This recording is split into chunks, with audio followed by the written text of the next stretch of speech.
Hey, welcome to another episode of the Black Guy Who Tips podcast. I am your host, Rod, joined as always by my co-host, Karen. and we are live on a Saturday morning, ready to do some feedback. Find us wherever you find podcasts. Leave feedback by looking in the show notes. It's really that simple. The show notes have everything that you need to see for how you can put in on this. Also, right now, live show tickets are on sale for our live show coming up September the 9th at the Blumenthal Center for Performing Arts. There are virtual tickets, so if you want to watch it online, you can do that. There are in-person tickets. We love to see your faces and entertain you in this crowd. This theater is so big, y'all. It's really big. Oh my God. There's no way we're filling this up. That's fine. They put us in there. We didn't ask for it. We didn't ask for it. I'm already panicking and like just feeling like I'm gonna look out and be like, in my mind, 3 people there and be like, I'm sorry, everybody. It's just, but I know it's gonna be more than 3 people. But in my mind, it's just, I know we have over a month to sell these tickets, but and y'all are already buying tickets. Thank you so much. Thank you. We see the people online. We see the people in person. We see people that have bought tickets for in person, and then they want to donate those tickets so that people can come that may need a ticket that can't afford it. Right. What'll happen is you buy the ticket, they're gonna send you an email. About a week before the show, they're gonna send you an email with a PDF file that's your actual ticket. Send me that email. I'll forward those PDF files on to people so they can go in and like I said, they can. And if you need a ticket, about a week before the show, email me and I'll make sure you get one. So if it's something where you just can't afford it, cool. But right now, best thing you can do, buy tickets. It helps us out a lot. Yeah, we're gonna be saying that a lot for the next month. Yes, we will. Because it really helps out independent Black-owned podcasts like us, you know. All right. But y'all didn't come for that today. Y'all came for the feedback. The people that want to leave comments on the website and on our episodes and on YouTube and in our new Instagram segment, which we did field test some names, and we'll see what the audience thinks, and then we'll have Karen decide what we're going to name it. Okay. But the first people we always talk about on this segment is on this show are the people that donate to the show. You can go to theblackouttips.com. And you can go right on the right side of the website. Turn your phone sideways if you have an iPhone, and you can donate. You can put in on this. You can hook us up and give us a one-time donation, recurring donation. We don't care. We give you a shout out.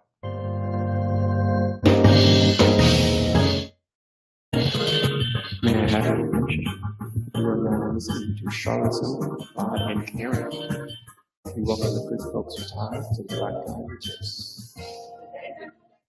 Right, new donations, new salutations. Shout out to Dostry J, Tanisha G, Preston, the Slang of Ages podcast, Celeste VB, Mariano, Adam S, Jason F, Tyrone M, call him.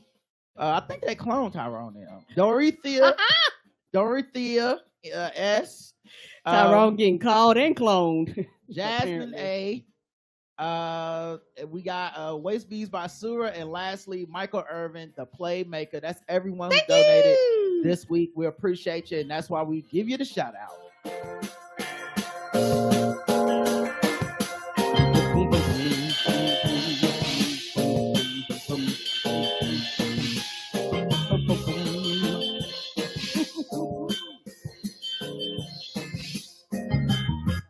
All right, let's get into the people that left us 5-star reviews. We got a couple new ones. Yay! Thank you for the 5 stars. Both from the United States of America. Keep in mind, if you're listening to us anywhere in the world, okay, we know you're all over the world. I've seen the stats. I've seen the map. If you would like to leave us a 5-star review, you can do that. Yes, you can. Wherever you're at in the globe. We'll get it and we'll read it. Do it on Apple Podcasts. Now I'm seeing this one review. It's a very positive review, but it only is 3 stars. And I think they made a mistake and they meant to put 5 stars, but they are a new listener. So I'm going to read your review. But Tony G. Yoda, I need you to go back and give us our extra 2 stars. Yeah, we want our 2 stars. Okay, I'm doing this out of the kindness of my heart and the good. Because I make mistakes. We all make mistakes. We know you probably ain't mean it. So I'm going to read it like it's 5 stars. But Tony G. Yoda, I'm on the lookout for you to fix this review.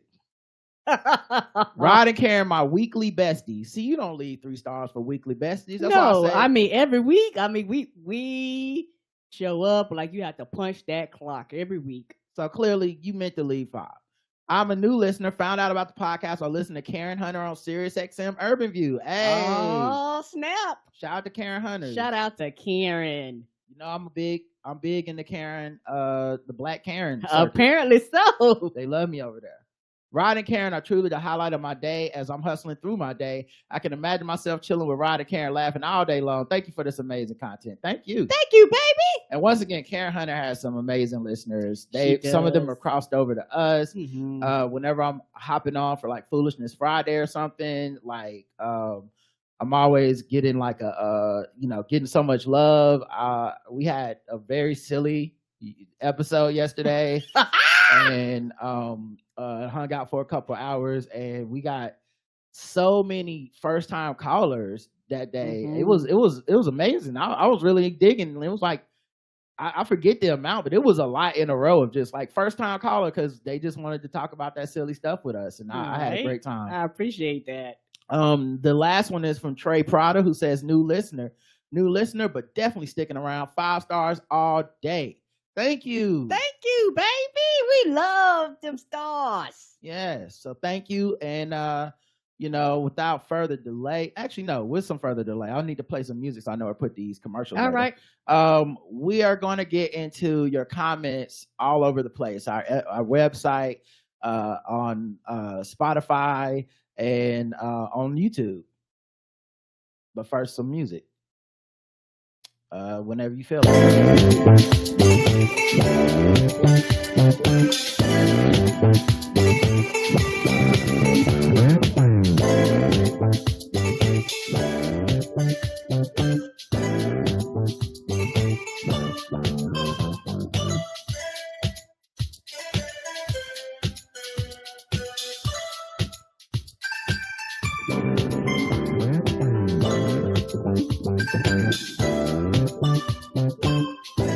God damn, that's funky. I don't even remember playing this one before. It's called Don't Beat Your Feet. I don't even know who made that one. Good God, that one was a beast. Feel like the music they play in the background of 70s porno. All right. The first episode we had of the week was White People Slang. It was our feedback episode 2743. We got 8 comments. What's we talking about? Abia says, after you talked about the law in Saudi Arabia about women shouting, I tried to check this law out to see what exactly it was, and I couldn't find anything about it at all. Ooh, the closest was swearing is forbidden, but not especially for women. It's for everyone. So either this law doesn't exist or it's just not a written law, and so literally it's impossible to find. So I wonder how the 12.5%, that's the percentage we had in our poll that said they knew about that law.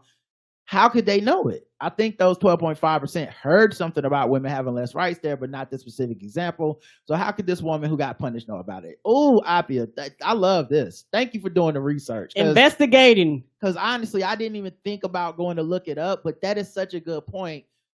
How do we even know that people supposed to know about this shit? I guess maybe because I was already on her side, and I think it's ridiculous that people act like, oh, well, obviously, women can't. I'm like, if y'all say so, and then the whole like, once somebody's in trouble, well, what, you didn't know the law? Child, half of y'all travel all around the world and don't be knowing the laws in the places y'all be landing in. Americans are stupid. We don't be knowing shit. We just come in America. Fuck yeah. I don't know some of the laws here. All right. Like, it's just wild. We don't, like, if we went state by state and I said, what are the gun laws, the laws on voting, if you've been convicted of a crime, all that kind of stuff, it changes from state to state. So I can't imagine people being like, well, obviously everyone knows in that part of the world, it's this. Appia also says, you also think Shalewa should be your friend. I always think if only we could have a cup of coffee once, I'm sure we will become best friends. We clearly have a vibe. And then in parentheses, we never had any personal interactions. Yeah, Shalewa just has that energy. I think everyone wants to be her best friend. I can't imagine being Shalewa. That's probably it's probably like a little bit of like y'all being too familiar even, but one thing behind the scenes with Game Theory, I suggested Shalewa Sharp come out and do our Man on the Street segment so that Bo could talk to her. Now, Shalewa doesn't know anything about sports, but she's just naturally funny. Mm-hmm. And so they just kind of like kicked it for a minute. It was like awkward because it was funny, but it's so hard to get that stuff on TV, especially when they're interviewing like 4 or 5 people that night. And the segment's going to be probably less than a minute, 2 minutes. So, but afterwards, I was just talking to Shalewa like we were old friends, and even though it's my first time meeting her in person and all that stuff, so she just has a really cool energy, and I don't know, she gives the vibe to me of just a person you want to like you, and you feel like if she doesn't like you, it's because you're on a good person. Right? She don't like you. You the problem, not her. Like you just mean what you don't mean well. You're a bad person, and you don't get Shalewa's approval. Mm-mm. But I try not to let all that show when she's on the show. Obviously it's too much pressure. Sasha Pierce says, got my live show tickets and very much looking forward to seeing the Blackout Tips live. I'll be traveling to Charlotte from DC. Yes, make a trip of it. Yay! So I'm making it into a mini vacation. I'll get to see a city I've been curious about for a while. I also visit some family who lives in Charlotte. It's going to be a whole thing. And I'm so freaking excited. Like with Beyonce, I promised myself I'd have my money ready the next time y'all announced a live show. Wow, we're somebody's Beyonce. Right? Who would have thought about that? Although that's probably not true. It's probably like we're somebody's podcast Beyonce maybe, because Beyonce is everybody's Beyonce. Well, I checked my bank account and lo and behold, I was ready, y'all, which was a happy surprise to me.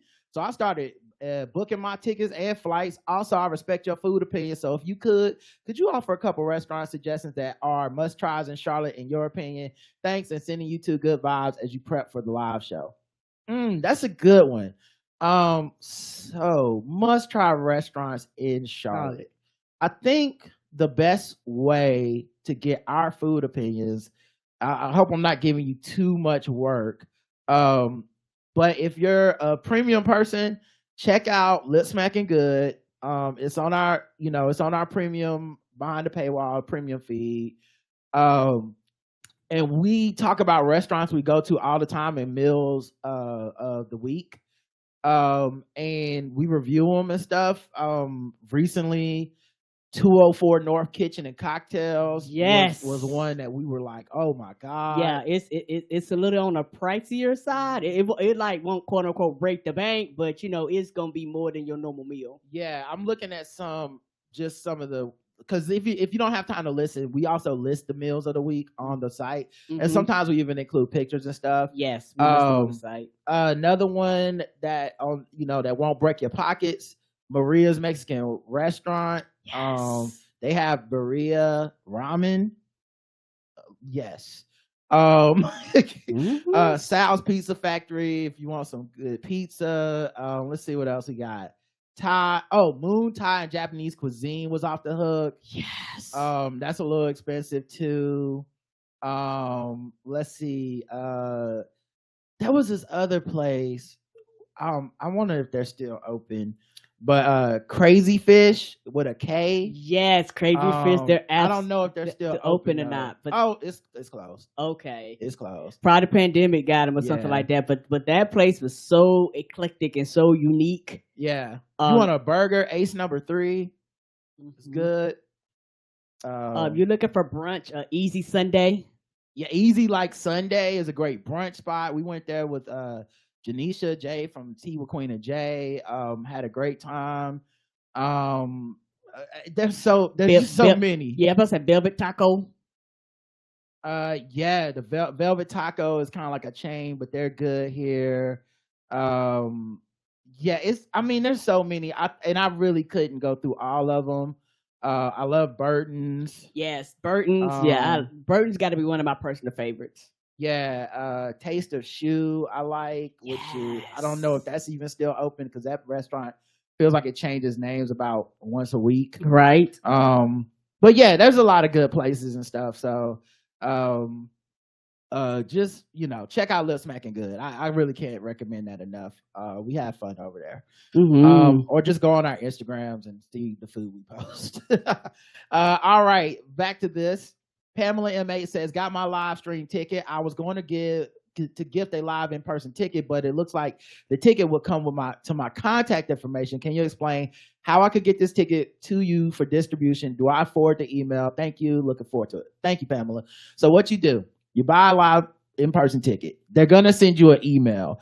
Now, the first email is really just like a placeholder. Yes. It'll say like, to you, your contact information on the blah, blah. You don't need to forward that to us, although people have been.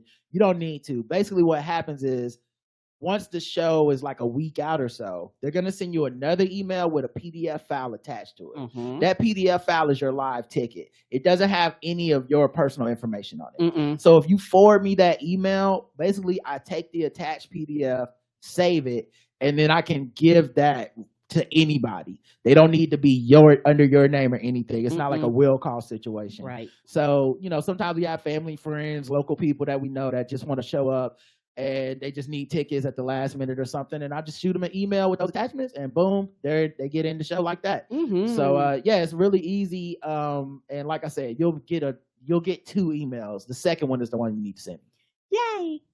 Ramsey D. Jenkins says 5 stars. Especially for the white people slang. My brother enjoys hearing the whites call each other dude. Dude is good. Bro, that's another good one. Mm-hmm. Sean says, listening to your peculiar foreign food discussion, I had to say a little in defense of sea urchin. Before that, beef tongue is okay here in Japan. It is most commonly found at yakiniku, Korean barbecue places where you cook your own meat. It's a great starter because it's high fat content, meaning that it will oil up the grate to prevent the redder meats or meats and sauces from sticking to the grate. Okay. Now, back to sea urchin. Sea urchin is kind of like avocado in that if you get it at just the right time, it's amazing, but there's only a tiny window for eating it. It is hard to recommend getting it just for this reason. However, if you are eating out and someone offers you some, take a quick whiff. If it smells like the ocean, say nah, but if it's almost no smell, then it will be a genuine treat. Well, thank you for that information, Sean. I didn't know that. We didn't know that. I've only had sea urchin once. It did smell oceany to me. And probably we don't live anywhere near the ocean. So it probably just wasn't prepared right or just didn't get that perfect timing. And so shit happens. And I'll look forward to trying it again one day if I'm closer to the ocean. If I'm closer to the ocean. Yes. Somewhere. Heavyweight says, in regard to white slang, Wang Dang Doodle is absolutely black. Not Wang Dang Doodle. Yeah, he says Wang Dang Doodle is actually a black slang, not white slang. It came from a song written by Willie Dixon and sang by Coco Taylor in 1960. Also, missed opportunity for You and What Army. You and What Army is good white slang. Yeah, that is. Because we don't say that. That is a good white slang. That basically is like, fuck you gonna do. That's basically what it is. It's fuck you gonna do about it. We have a tendency to say that too, but I don't think that originated from us. What? You and What Army? Mm-hmm. You think black people have a tendency to say You and What Army? I don't think so.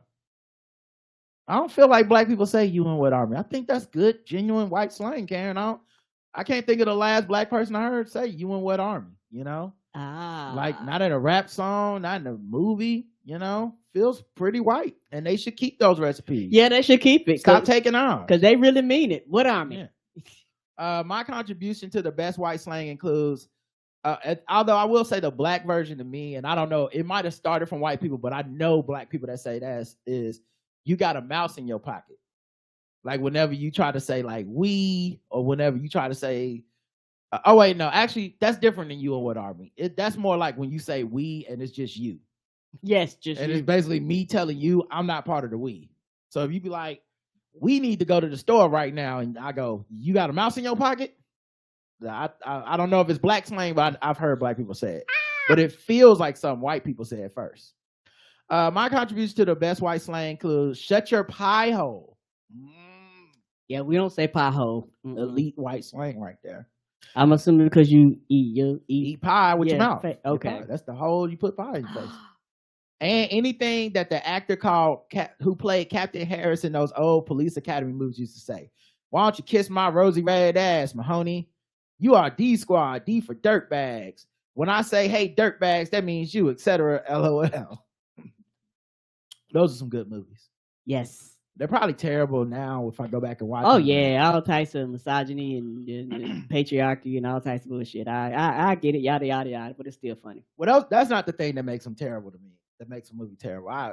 I'm not as sensitive as most people. I can watch stuff that's offensive and don't bother me like that. Me too. But I just wonder if they're just terrible because my sense of humor was not that well developed, and I wonder if I go back and watch them, if they're more fond in my brain than they are when I watch them, and I'm like, oh, that joke's not that clever. I was 12. True. Yeah, because I watched when I was a kid, too. At 12, it was like, boobies, ha, ha, ha, breasts, titties, jugs, and they could just say 12 different names for titties, and I'd be like, this is amazing comedy. God damn. He said capital knockers, and he was talking about boob, and that's like half of what those half of what they talk about, right? Porky's, Police Academy. Yeah, somebody said Naked Gun. Yeah, like I feel like a lot of that comedy was like that, but some of that stuff I have seen since being an adult. Like I've seen Naked Gun, and I still find that stuff hilarious. Airplane, some of that is top of the line comedy. Blazing Saddles, like some of that stuff I think is just hilarious. But every once in a while I watch something where I'm like, I thought this was genius. But Killer Clowns from Outer Space, not genius. Well, yeah, right. What was wrong with me? Right. Comments on that episode for YouTube. Now check that one out. For white people slang. I think I'm just realizing I didn't put up the latest episode on YouTube. Let me just make sure that's right. And it is correct. I didn't put up Pustassium. So, all right, I'll put that up after the show's over. We'll be working on that one. My bad.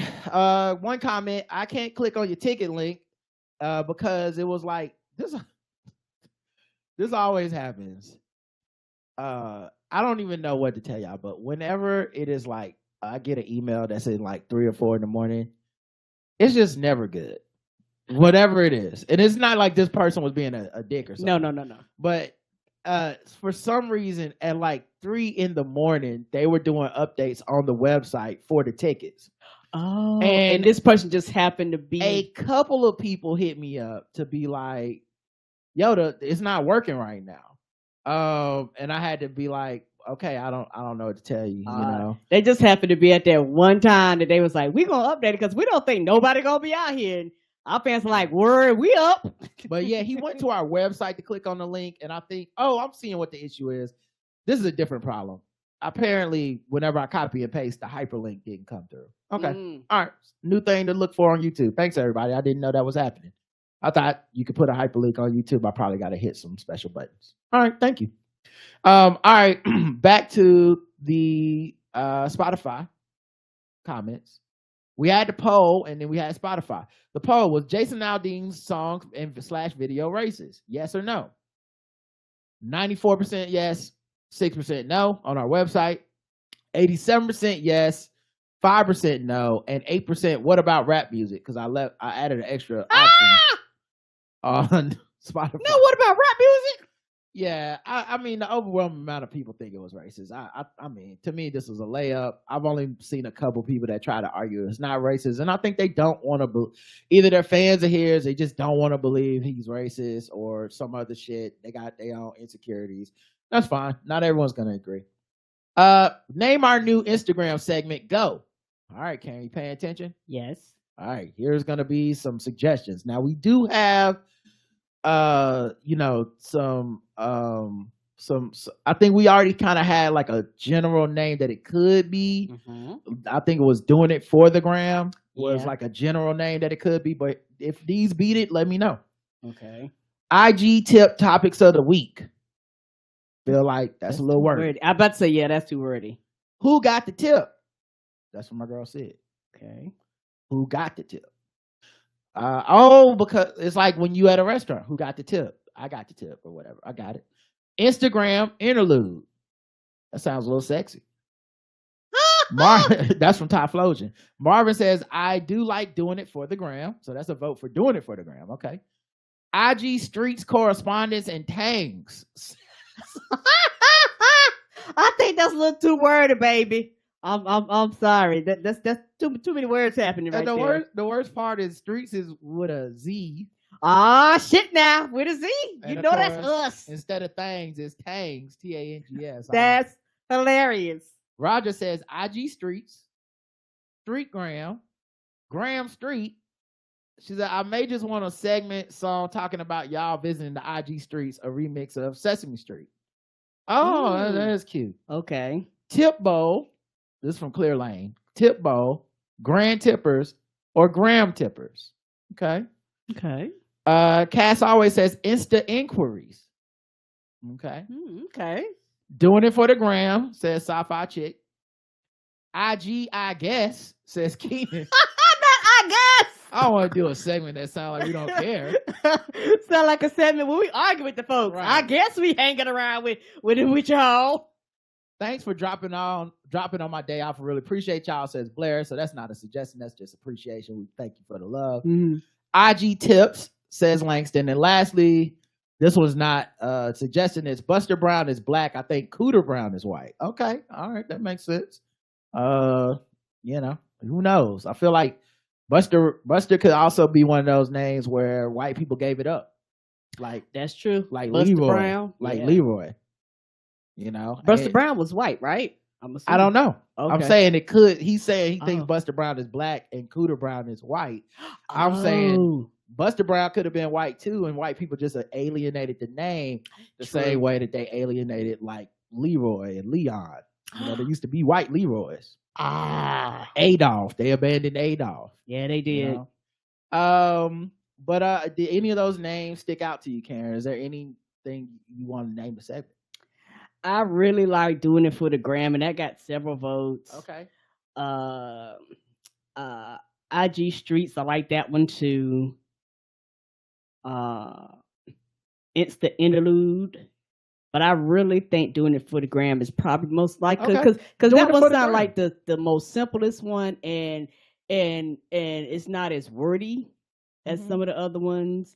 And I thank y'all for what you call it, brainstorming with us in real time. Yeah, we workshopped it. Yeah, we thank you.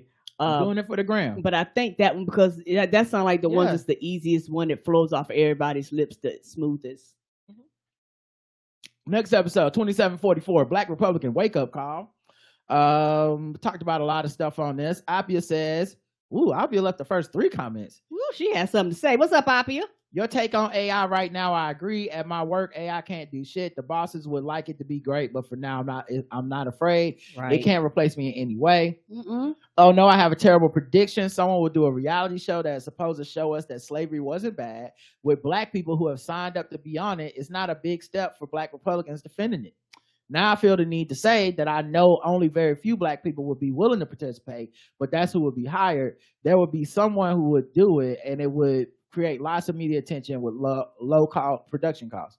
Here's my thing, because I don't think it's beyond the pale of America to do some dumb shit like that. But I take it a step further. I bet white people would sign up. And I would take it even one more step further. I would like to make this reality show. I would like to make the Slavery Wasn't That Bad reality show with only white contestants, and we basically take them out to a plantation, work them hard as shit in the sun. Preferably we get some staunch Republican MAGA types that some Ron DeSantis true believers who walk around saying it wasn't that bad, and then we just treat them like slaves, and we go, okay, y'all said it's all good. Yeah, y'all said it, and that's for their opinion at the end. Yeah, at the end we go, what skills did you learn? What you gonna do with them new cotton picking skills? Isn't that gonna help your family out? Wasn't that cool when I remember week 3 we had the elimination episode and we sent half your family to a different place to work? Like, they would hate that shit. Now you'd have to modernize it to a point where it's not like, You can't be beating people with whips and shit. Mm-mm. But just, just treating them mean, making them do shit they don't want to do all day, working hard in the sun. And they quit very soon because they quit on Naked and Afraid, and that shit's not even slavery. That's just trying to survive with no help. So yeah, I'm into this. And I don't think the Black Republicans, I don't think they'd sign up for this one, but I'd love if they did. Child, I'd put them in the Slavery Wasn't That Bad episodes too. Man, the worst part would be it becomes some type of hit, and now I got a BET Plus hit on my hands.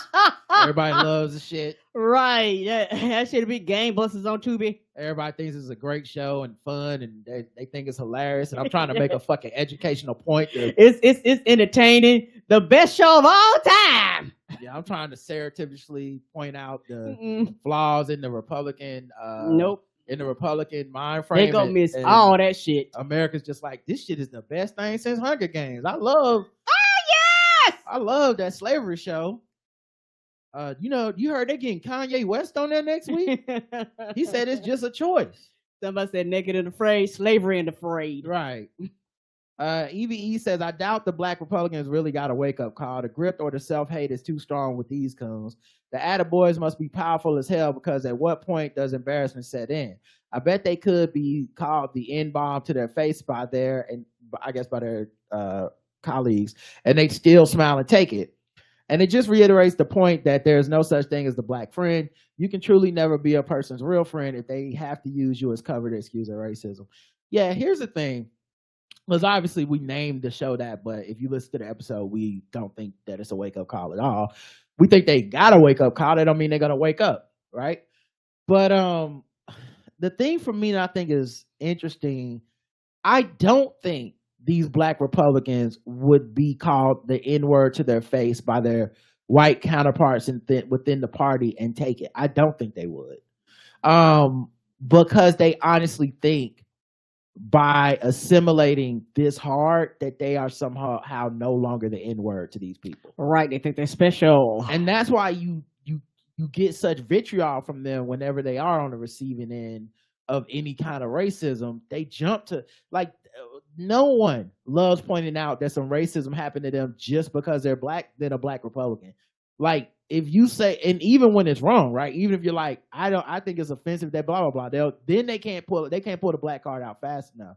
So it reminds me of when Michael Steele was at CPAC, and that white dude tried him and said, basically, you were a terrible leader of the RNC when you were the leader. Mm-hmm. And Michael was ready to fight this man. Michael was hot.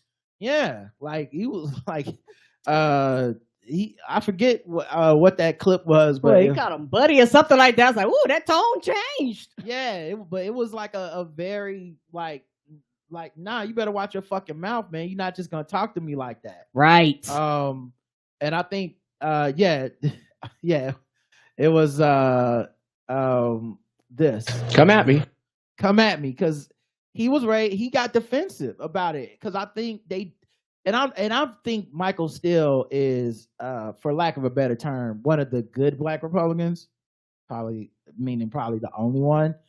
But obviously he still has his limits, the fact that he wants to be affiliated and be part of the Republicans and change from the inside. Like, he's still, to me, living in a fucking dreamland over there as that party gets more and more overtly racist. Mm-hmm.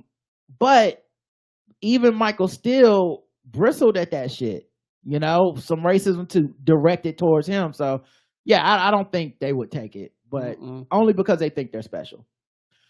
All right, let's see if there's anything on YouTube for this one. We got one comment that is hidden. What the fuck? Why the comment ain't showing up? All right. Oh, shout out to. It's hidden from YouTube? Yeah, it just says one comment, but I can't read it.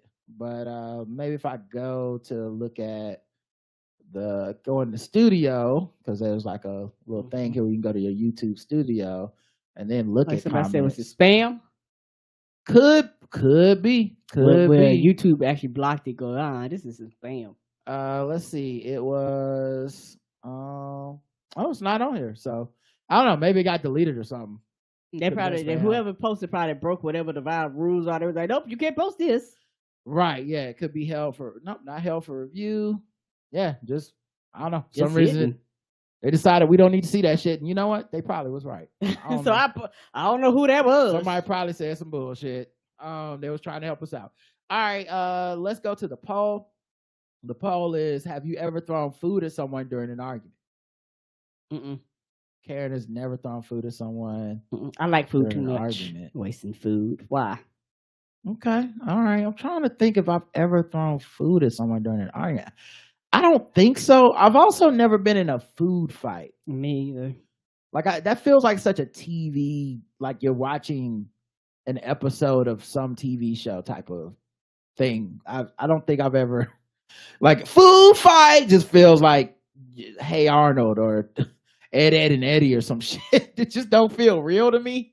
Although I'm sure it's happened at some point. Maybe I just wasn't in the participating. But anyway, no for me, no for Karen. Let's see what y'all said. 18% yes, you have thrown food at someone during an argument. 77% no, and 5% I've never had food. So I think that must correspond with the 5% that thought Jason Aldean's song wasn't racist.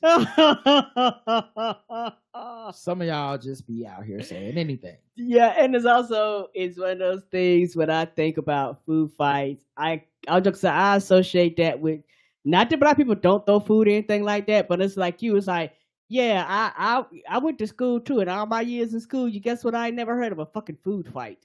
Yeah. Like, so it's like, okay now. And the thing is, well, a food fight will break out into a real fight where people be like, you throw food on my motherfucking weave. Oh, you gonna get these, fuck that food, you gonna get these hands. Same thing here. And then the poll was almost the exact same on Spotify. 12% yes, 83% no, and 5% have never had food. All right. It looks like we got some comments on our Q&A, which is go psychic powers. Sid says, I haven't thrown food, but I know I'm not above it. I have very little patience for MAGA and Hotep logic. Yeah, it's just interesting. Like, I probably wouldn't share a meal with those people or something. I don't know. But I don't know. I feel like I'm not a food thrower. I feel like if I was going to do that, I'd just punch you. Like, why are we bullshitting with this foreplay? Ernest says the cars don't lie. Kadian says AI is nothing without human input. It's just scanning human output and remixing it. It's a menace we're dealing with at the university level with students right now. Students think it's magic. Yeah, because it's less work for them. What they think is less work for them. Yeah. Roger says, yes, Rod, Cardi B is in fact a lefty. Also, do you know when you get paid for being the Black Guy Tip researcher? I prefer direct deposit.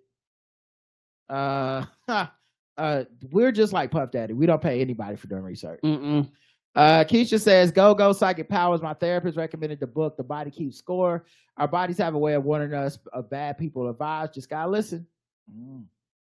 I hear you. Carrie says, I knew this was going to be the Q&A hashtag psychic.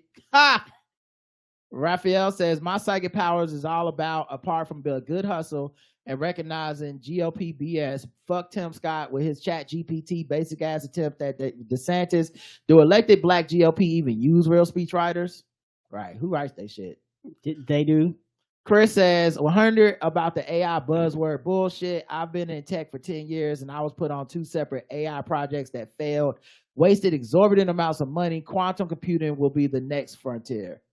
Thank you, Chris. I don't even know what that is, but thank you. Yeah, anytime they put quantum before some shit, I always, my senses start, my bullshit senses start tingling because as a nerd, people that are just comic book writers that don't know anything about that kind of shit, they love putting quantum before some shit to make it sound like it's some like next level sci-fi. Yeah. So it'll be like, we need to fix the Quinjet.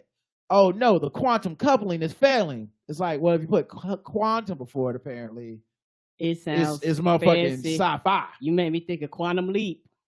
Yeah, Quantum Leap. Yeah, if it was just called Leap, we'd be like, it's not science fiction. True. Yeah, that's a true statement. All right, let's go to the next episode. But first, you know what? Let's play some more music so I can throw some more commercials in here so I can make this motherfucking money, everybody.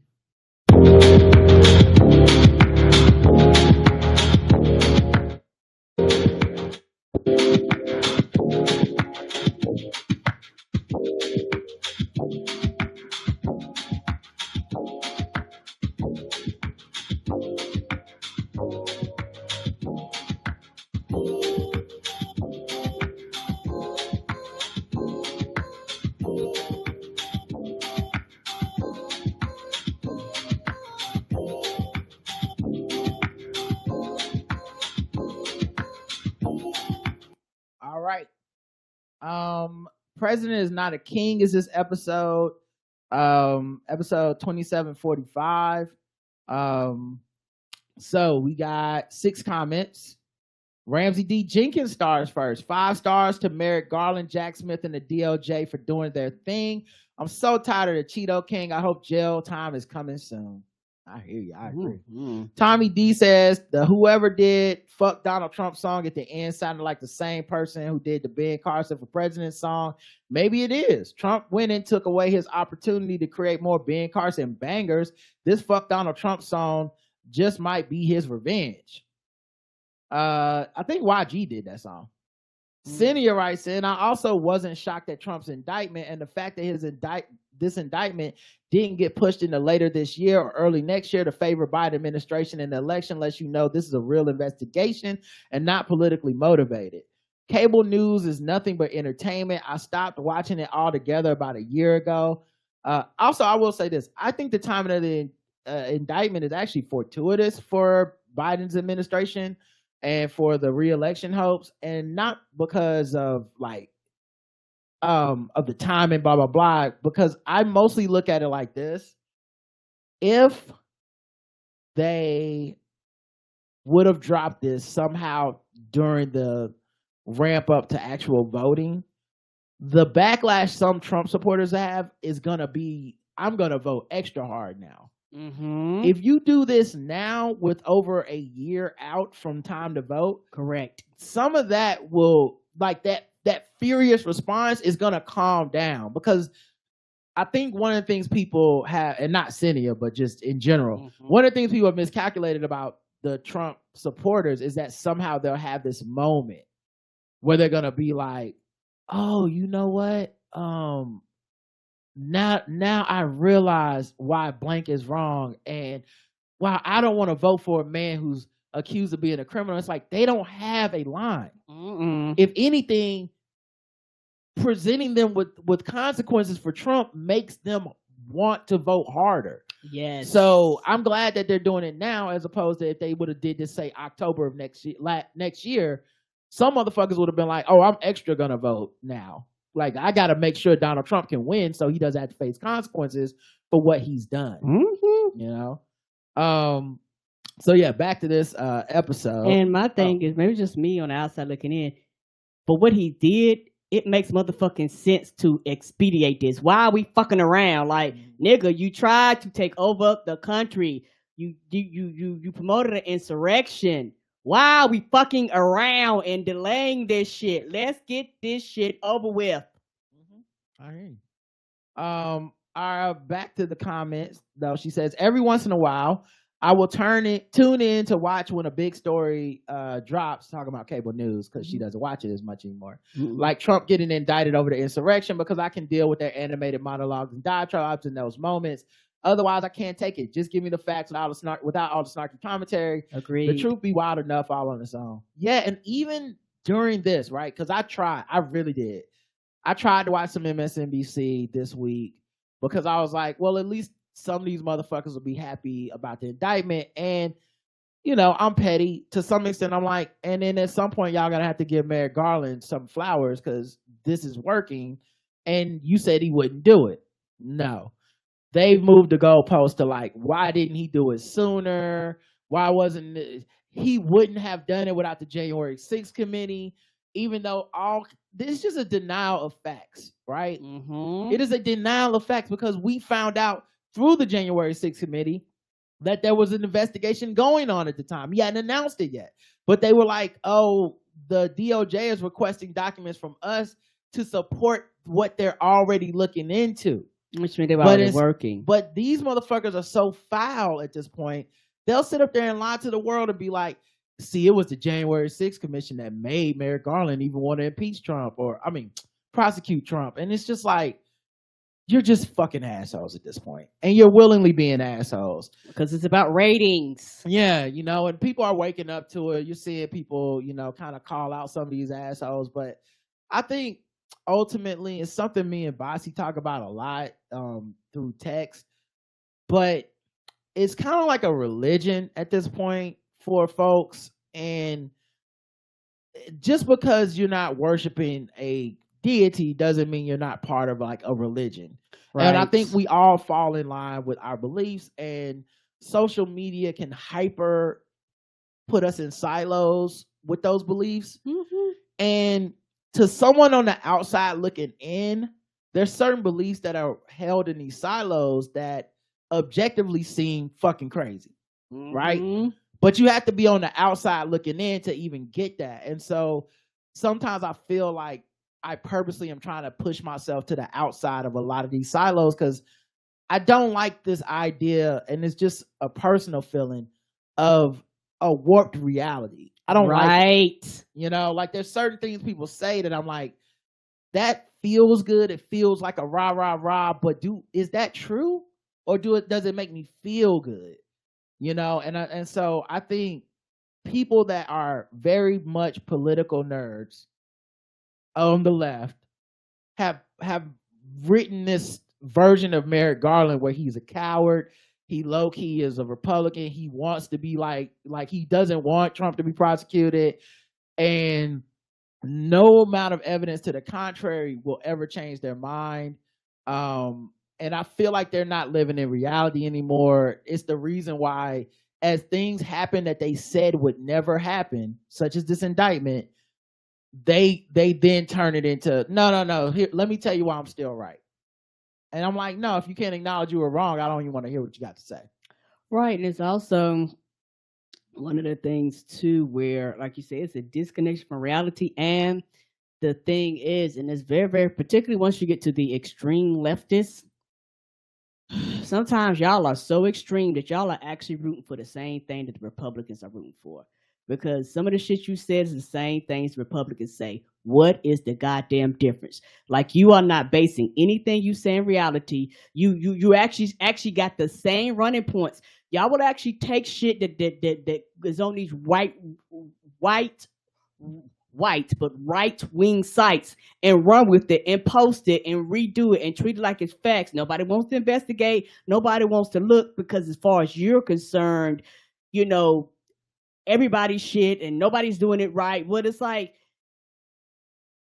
it's very frustrating because I'm looking at them like, nigga, do you want freedom or not? Because what you're saying logically makes no motherfucking sense. A lot of them are making money off the content. It reminds me of, I went through a phase of, like, someone brought up some names in the chat and I agree.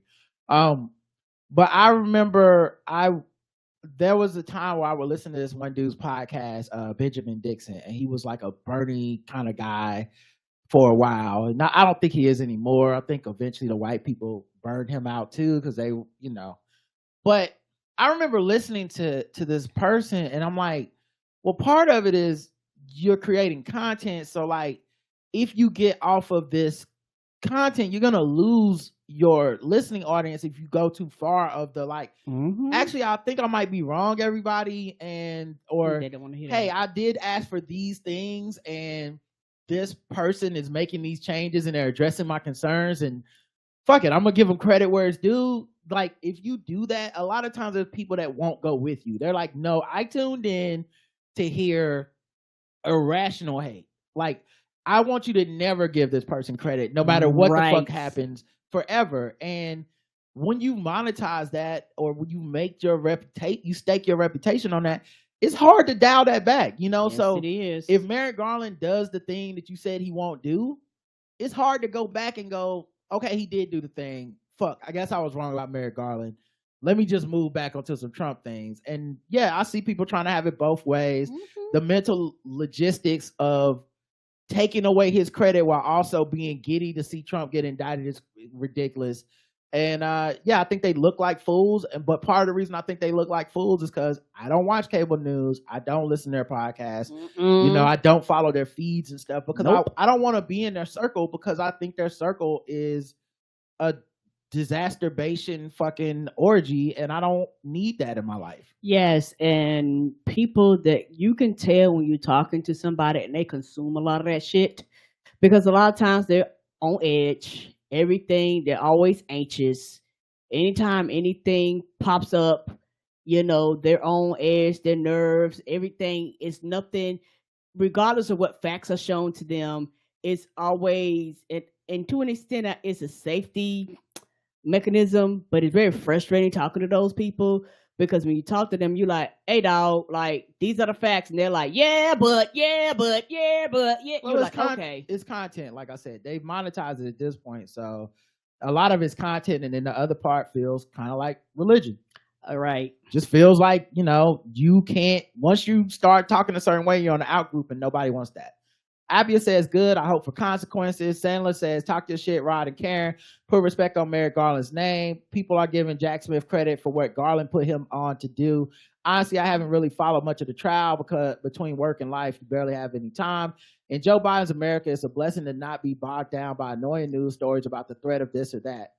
Yes! You can actually live your life, dog. Like, a lot of people are taking this shit for granted.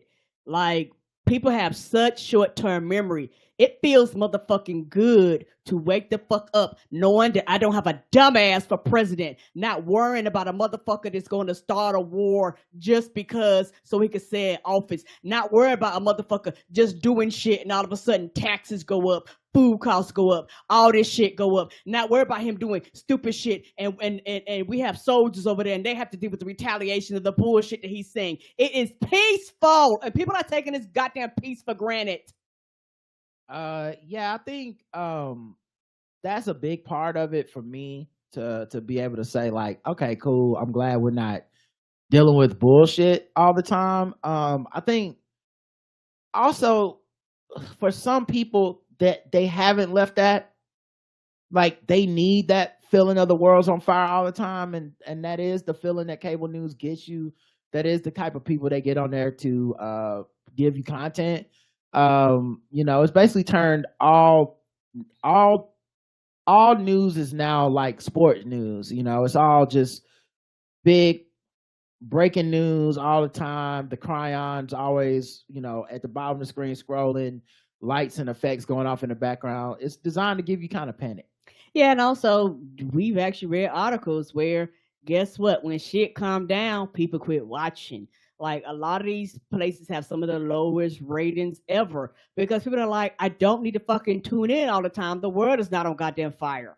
Yep. Networks feeding off our anxiety, especially as a problem. I was listening to Dan Le Batard talk to Beto O'Rourke, which was a good conversation, but one thing I don't have time for anymore is apathy. Dan mentioned it when he talked about being disgusted with politics and how Democrats are letting Trump get away. So many smart people drinking the poison of apathy like it's an expired Bloody Mary. We're always disgusted by bullshit, and as a country and as a people, we let it happen at face value, and you still have people like Dan be in denial about what's happening. Yeah, I haven't listened to that, but I think also, no offense to Dan Le Batard, but that general form of apathy to me is a lot about wanting to seem above something. There's something in you that's like, I don't want to do any level of like vigorous research. I'm just gonna assume that I'm the only motherfucker in the world that's like, I want this thing to happen, and all the people in power don't. And that there aren't any mechanisms in place that for people that are trying to do these things. And I think that's Dan's representative of a lot of people. I think there's a lot of people that either cover their lack of knowledge or whatever with this, like, it's kind of both sides contributing to this thing, and that's the real issue. And I think it's kind of lazy. But if that's the content most people is also, and the other reason I think let me put a pin on it that's actually worse than that. I don't just think it's lazy. That's not true. Part of it's lazy. I think ultimately it's cowardice. Because ultimately you don't really want to come out and pick that side and take the slings and arrows that come with it.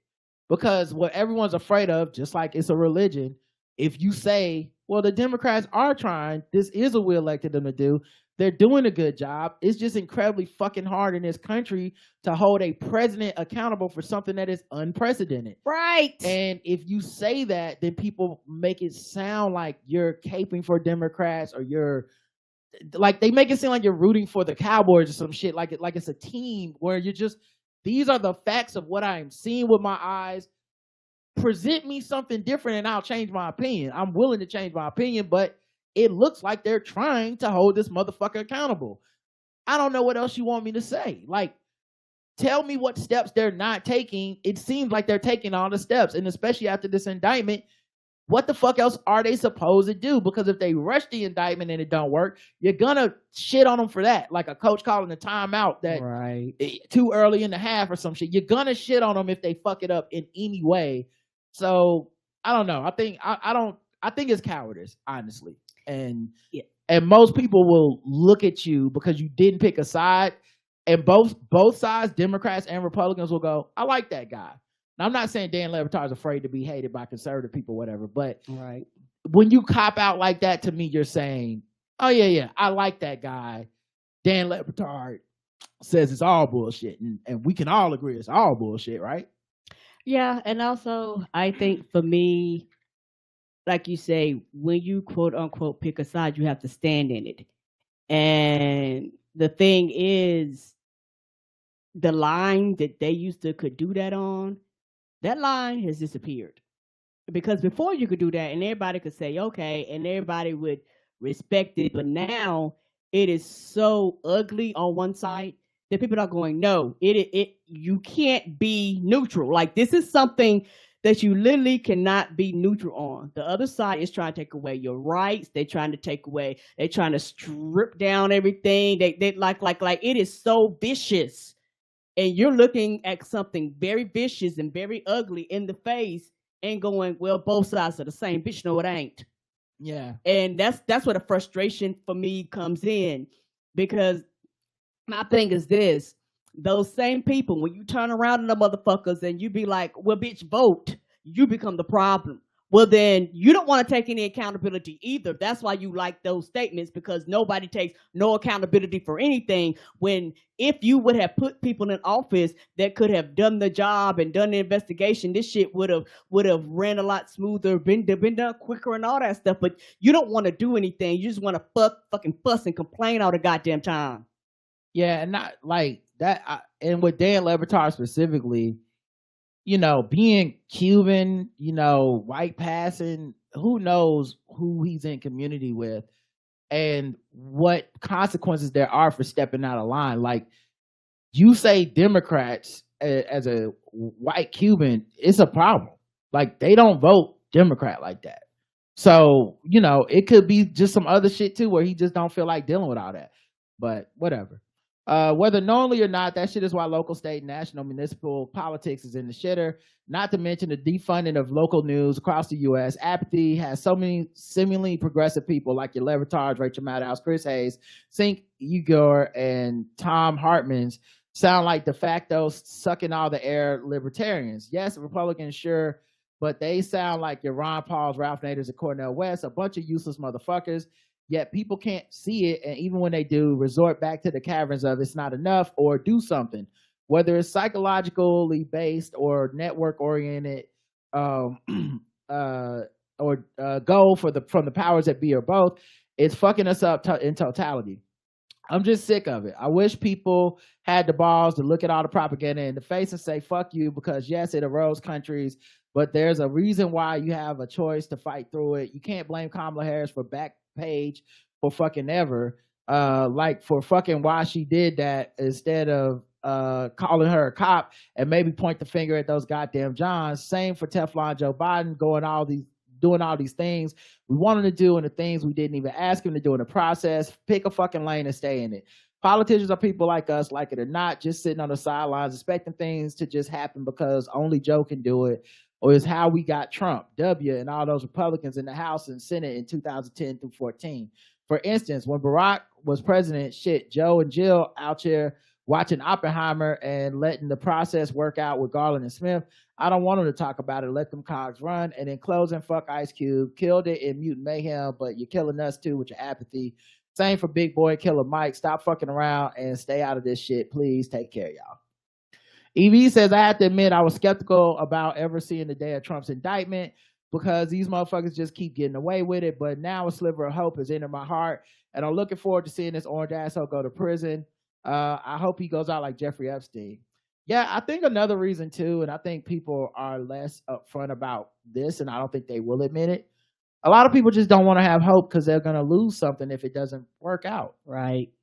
So they're afraid to have hope, even when they know what's supposed to happen. And I can relate to that.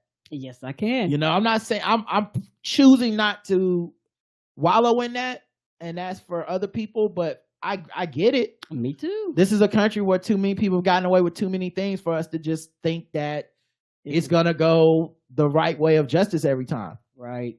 But I'm not afraid to hope. I think hope is the most courageous thing you can do. Mm-hmm. The poll, comments on President Not a King. Once again, 2 comments, but I can't see them. I'm assuming it's some level of trolling or spam that YouTube took place. YouTube was like, get it out of here. Yeah, I mean, when we talk about Trump and stuff, I'm sure there's trolls on YouTube that just say actually fucked up shit, and we don't get to see it, and I don't want to see it. Great YouTube. Yeah, no one's ever written in and been like, guys, that comment that I left that was nice, you didn't read it. So I think we'll be okay. Mm-hmm. And I haven't uploaded the latest episode, so no comments there. Anyway, the poll, would you have sued Cardi if you got hit with a ricochet mic?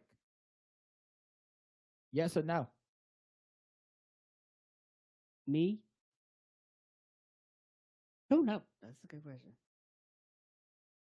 Probably not. Okay. Well, the majority of people are on your side, and the poll is almost exactly the same on both sides. 47% yes, 53% no. Very close, though. I'm a little surprised, to be honest. A little surprised. I figured people be looking at it like almost like a lottery ticket. Like, shit, I got hit with a motherfucking mic. I'm by a famous person with a lot of money. Shit, I'm about to come up. But maybe they're thinking, I would settle out of court or whatever. But to do that, you gotta sue. So think about it. Would you sue Cardi B? We were right about all of it. Whoa, yes, was the Q&A. Sydney says 1, go off Rod. 2, I said no because I'll talk about the poll. I said no because I would just reach out like girl. But the question is, would reaching out privately be extortion? Do you have to go through the channels? Because I'm still a fan. Yeah, I don't know, man. It also would depend if I got injured or whatever. Because you know what? I would say no. I'm gonna say no. And it's not because I don't understand or you shouldn't, or I would judge somebody for suing. I'm just not that kind of person. Yeah. I got rear-ended one time by this lady, and I just let her fucking go. Like, it left a mark on my bumper, but it didn't break anything. It wasn't like my car was too damaged. Mm-hmm. And I was like, actually, it was a dude. He wasn't paying attention. He slammed back. But nothing really broke on the car or anything. I just said, fuck it, man. Get out of here, you know? Mm-hmm. I've had that happen before. I'm that kind of person. Me too. So, to be honest, if I got hit with a ricochet mic, I would be a little bit mad about it, but I would be like, that was crazy, but she didn't mean to hit me, and I probably would move on even if I shouldn't have. Aaron says, what a mighty God we serve. Carrie says, yes, in a world of fucked up as ours, we have to celebrate our wins, and while this isn't the end goal, it's definitely a battle won, so we party and C walks off the YG's fuck Donald Trump. Quee says, I hope this Quee, or it could be Key. Put that motherfucker under the prison. Fuck Trump and his whole fan base, says Joy. A says Tiffany. Jay says, one can only hope that Jenny Thomas will be indicted. Fuck Donald Trump. Ty Flojan says, we got him. We fucking got him. Drewski. Lee says, I honestly thought he would find a way to weasel out of being indicted. Woo! Lamont says, Q the Ride was right music as well. Thank you, Lamont. Kisha says, fuck yes, you were. I hate Donald Trump, but to say I don't say it on social media because I don't have an injury for his defender, I didn't doubt his indictment's coming. Aaron put a bunch of celebration emojis, and Fifi says, I thought of you the minute I heard this. We were never going to be privy to what, when, and how this is going to play out. We, the public, are out of the loop for very good reasons. Yeah. Like, motherfucking Merrick Garland's not doing it for the gram. And I'm tired of these fucking, like, I get why the talking heads feel that, want that, because it's content. It's content. Like, the vast majority of, there's a lot of stuff subconsciously and consciously. There's a lot of commentary that is masquerading as accountability and transparency and all this stuff. It is not about that. It is about content. People don't want people to do shit professionally, quietly, in private. They don't want they want everything in public because that's how we comment on shit. Yes. So I think a lot of people will act like they're unbiased, but the bias is, come do this press conference so we can have something to talk about, because ain't shit to talk about when you just do your job and then pop up every 3 months with another milestone of like, yo, we doing this right now. We searching his house. It was like, why ain't you inform us? Bitch, you don't work here. The fuck? Right. You don't work here.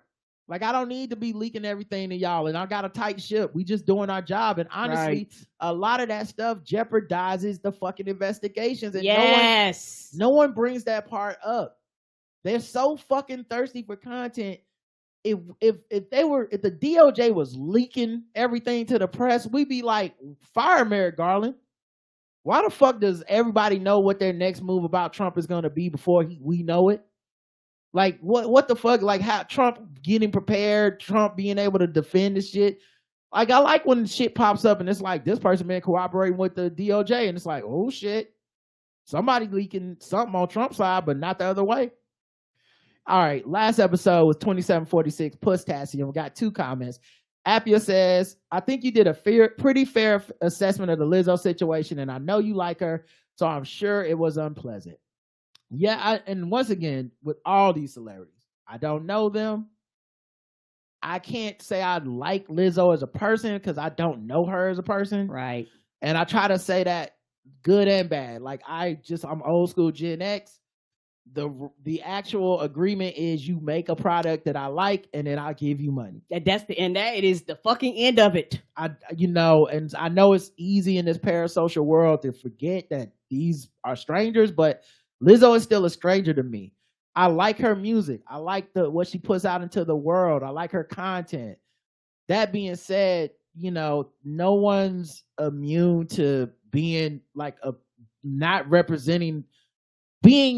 no one is immune to the thing they put in the world not matching the person they are all the time. Right. I would actually say that's probably everybody. What the image you put into the world is not going to match up all the time. Mm-mm. And that being said, I just tried to be fair to the fact that it's a lawsuit, and we're at a point now where we treat lawsuits and allegations and accusations as fact.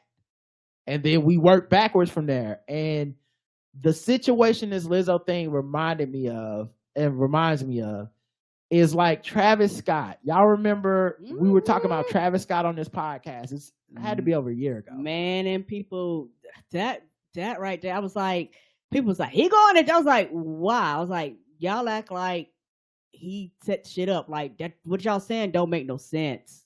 So Travis Scott had a concert, and there was a stampede at the concert, and people died. And if you looked on Twitter, it was every concert foot clip from him over the past of people wilding out of his concerts and him on stage performing and people being like, look at him. He encourages this. He don't care. All this stuff that he should get charged with murder, manslaughter, all this stuff. He's going to prison. And if you were in that information silo that weekend, you would have been well within your rights to go, Travis Scott is a murderer who will be going to prison soon. And I remember coming on the podcast, like I asked the question on Twitter, but I just it was pointless to ask on Twitter. So I remember coming on a podcast and being like, do people actually think this man's going to prison? Because from what I can see, the steps to get him to go to prison, it would be a lot of steps that you have to prove like he knew or did not care or was negligent. And there's a bunch of people, the venue people, the security people that get... Right, there's some more accountability for them way before it get to him. But we're so obsessed with celebrity and our parasocial relationships. We want the celebrity to be solely responsible. We want the celebrity to be the face of the punishment, all this stuff. Mm-hmm. And you fast forward a year and some change later, nothing happened to him because he's not legally, he's not legally culpable for any of it. Mm-mm. And so the Lizzo lawsuit thing feels similar to me, to where we're covering the lawsuit like it's facts. We're covering everything like it's the most damning version, because the lawsuit is the most damning version of every accusation. That's how it's supposed to be. It's 9 counts and they're all going to be like, she was forcing bananas into our mouths from strippers' vaginas. And you're like, that probably didn't happen that way. That probably didn't happen that way. You know, unless that's just a fucking evil ass, like they want us to picture Lizzo being evil and just like whatever. And then in my mind, I'm able to step back and go, what probably happened? So you probably thought we're going out as a crew to a strip club to have debauchery at this place where they fucking have bananas in the strippers' vaginas and ha, right?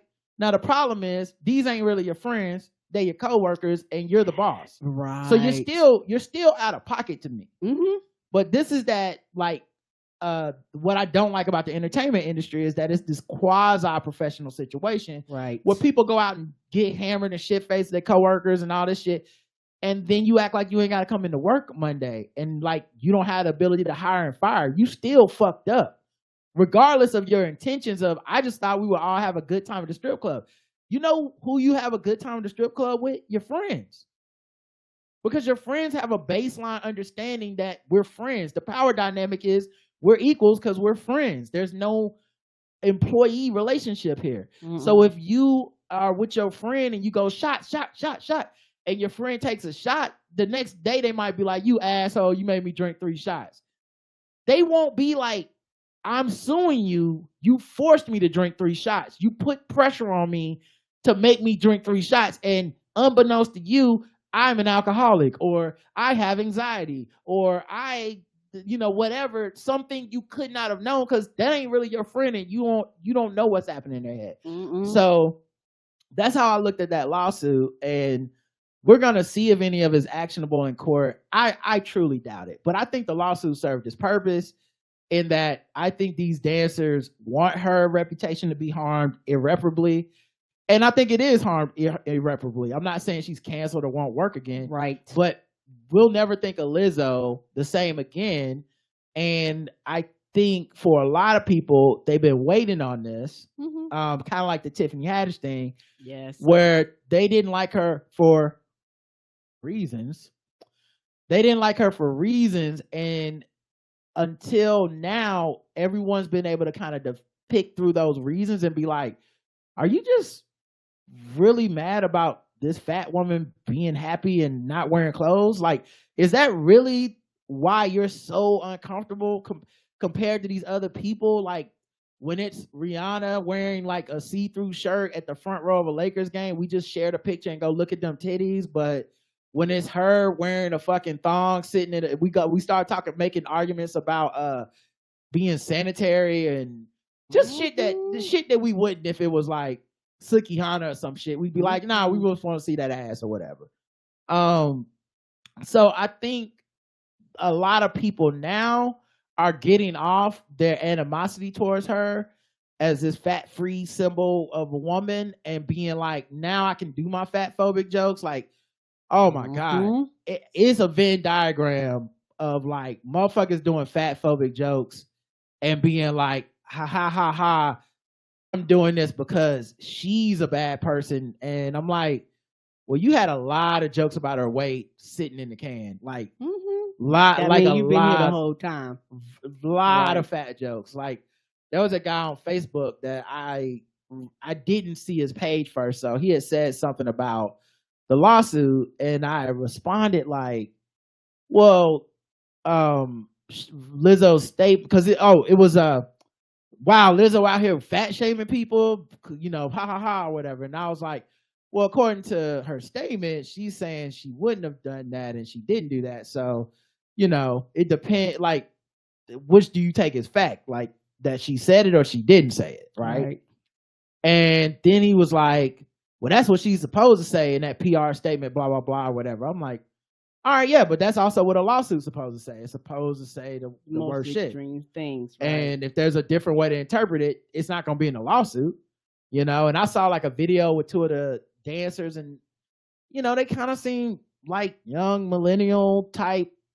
Like they need a working environment that affirms them in a very emotional way that, as a Gen X person, I don't identify with, but I do understand that's what their belief system is. Right. And I feel like a lot of this shit is just disillusionment to, guess what? Being a dancer is a fucking job. You're not friends. Right. You're not, and for the record, this is also on Lizzo. Because going out and hanging out with these motherfuckers make it seem like it's a friendship. It's not. But, as I watched the clip, I'm like, but so y'all really just thought y'all were cool, and like you could go through some shit and it might affect your performance at the job, and that she would be cool with it because, hey, we're all friends here. But if you're saying I gained weight and then they questioned my commitment to the job, blah, blah, blah. Now, obviously, Lizzo's people are going to say, we could see that she wasn't performing well. We didn't give a fuck what her weight was, because Lizzo has an inner circle of fat black women who are her main dancers, who they get, they do more, get paid more than the other dancers. So it's like, and more is expected of them. So she's like, I'm sure their argument is going to be like, listen, we saw you not being able to do what you used to be able to do. We don't care what the reason is. We're not firing you for being fat. We're firing you because you couldn't do whatever the performance required, right? That's what they're going to say. I'm not saying it's true or not. Right. But the person in the lawsuit, that dancer, says, well, I disclosed that I had an eating disorder and they fired me anyway. And I'm like, because, my poor sweet child, they don't care. Right. I'm not saying that in the like, they shouldn't care way as a human being, but it only matters if you can do the job. This is not friendship. It's not a social circle. Nope. They pay you to do a job. Either you can do the job or you can't. Underlying point of almost everything that you are paid to do is, if you can no longer do it, they will not pay you to do it. Right. Very few things in the world will allow somebody who can't physically or mentally or whatever perform what they promised to perform for money. Very few things in the world will continue to give you that money, though you can't do it. I don't know that there's this is an entertainment issue too, entertainment industry issue too. I don't know that there's a disability for dancers. Right. I don't know that there's mental health days in the music industry. So anyway, my point being, this person's page is saying that stuff on Facebook. I click on their page instead of just that one post, full of fat phobic jokes, full, like, whole page just Lizzo's fat. Wait, I can't wait to see this, and weight is spelled a different way. These allegations are heavy, corny shit and troll shit. And when I realized that, I went, oh, this is just trolling. My bad. I shouldn't even engage with this person. And just, clicked off of the page and muted the thing or whatever. But my point being, like, a lot of the Lizzo shit is getting murky because you got people that just never wanted to like a fat person. They were always tolerating her fat positivity, quote unquote. And that's the word. They were tolerating it. And now, the same way people, as much as they like write these essays about respectability and loving these people and breaking the molds and you're brave, you're a hero, at the end of the day, many people are just tolerating that shit. They love loud, black, vulgar Tiffany Haddish, but they didn't really love loud. They thought she was annoying the whole fucking time. And then the second that she actually had somebody say, here's something, she's really not a good person, it was like, that shit is true. And it's true in the most evil way possible. Why? Because I can finally say I never liked that bitch. That's what they want. Evie says, I'm not sure what to believe about the Lizzo allegations. Some of them very well could be true, but I think most of the lawsuit can be attributed to her dance captain from what I read of the article. Yeah, it's murky, but even, they have a lawyer who the dancers have like a press conference or whatever after the suit came out, or a statement. And the lawyer was like, it doesn't matter if it was the dance captain or not. Lizzo knew everything about all of it. So that's their job. That's what the lawsuit is about. We're not going to know the truth from either side of this lawsuit. Nope. And maybe we'll know something after court, but that'll mostly be, can they prove this shit? Right. That being said, there were people who absolutely couldn't wait for something like this to come out about her and have been fat shaming her unrestrained for allegedly fat shaming. I saw that. Yep. Make that make sense. People are such trash. Well, I think there's just an unwritten rule. If you're fat, people will not talk bad about your weight unless they don't like you. Yep. I don't think a lot of people. Yeah, I don't think people really are like Batman where they have rules where it's like, I never use a gun. I think most people it's that thing. People that love me, see my body, love what I do, like me as a person, will also call Jason Whitlock every kind of fat piece of shit right in my face, like right there while I'm sitting there. It just is what it is. Like, they're quote unquote tolerating me, but there's a level of repulsion or disgusting or something inside of them that really does not like seeing fat people just not be fucking bothered by that shit. Right. Just live their life unfettered. They don't like it. You're supposed to be ashamed. You're supposed to stay in the house. You're supposed to stay away. You're supposed to eat salads and lift weights and until you look the way you're supposed to look, and then you can participate in society. It don't matter if you're smoking cigarettes, pack a day, doesn't matter if you're fucking bulimic. It just, as long as no matter what you pick up trying to hit that weight, as long as you look how they think you should look, then you can participate in society. But yeah, I think when people buck that shit, it's just a matter of time. It's just, give me a reason to not like you, and now I'm back to calling you a fat piece of shit now. And I don't care how good or well-meaning the people are. I've seen it too often to think that people are above that. It's just when they don't like somebody, it goes straight to the weight shit. So, and they mean it to hurt people's feelings, and they don't care if you get like you're caught in the crossfire and your feelings get hurt. You just got to sit there and take it. Like, you're a good fat person. You're not like the rest of them. Right. The poll: is it over for Lizzo being seen as a good person? No. Yes, it's a wrap. No, she'll be exonerated. Or Lizzo innocent. 48-48 for yes, it's a wrap, and no, she'll be exonerated. 4% for Lizzo innocent. Spotify, 49% say it's a wrap. 35% say she'll be exonerated. 16% say Lizzo innocent. Now, taking out Lizzo innocent because that's kind of facetious. I just threw that in there as a joke. It reminded me of what Kanye said Bill Cosby was innocent. It seemed about 50-50-ish.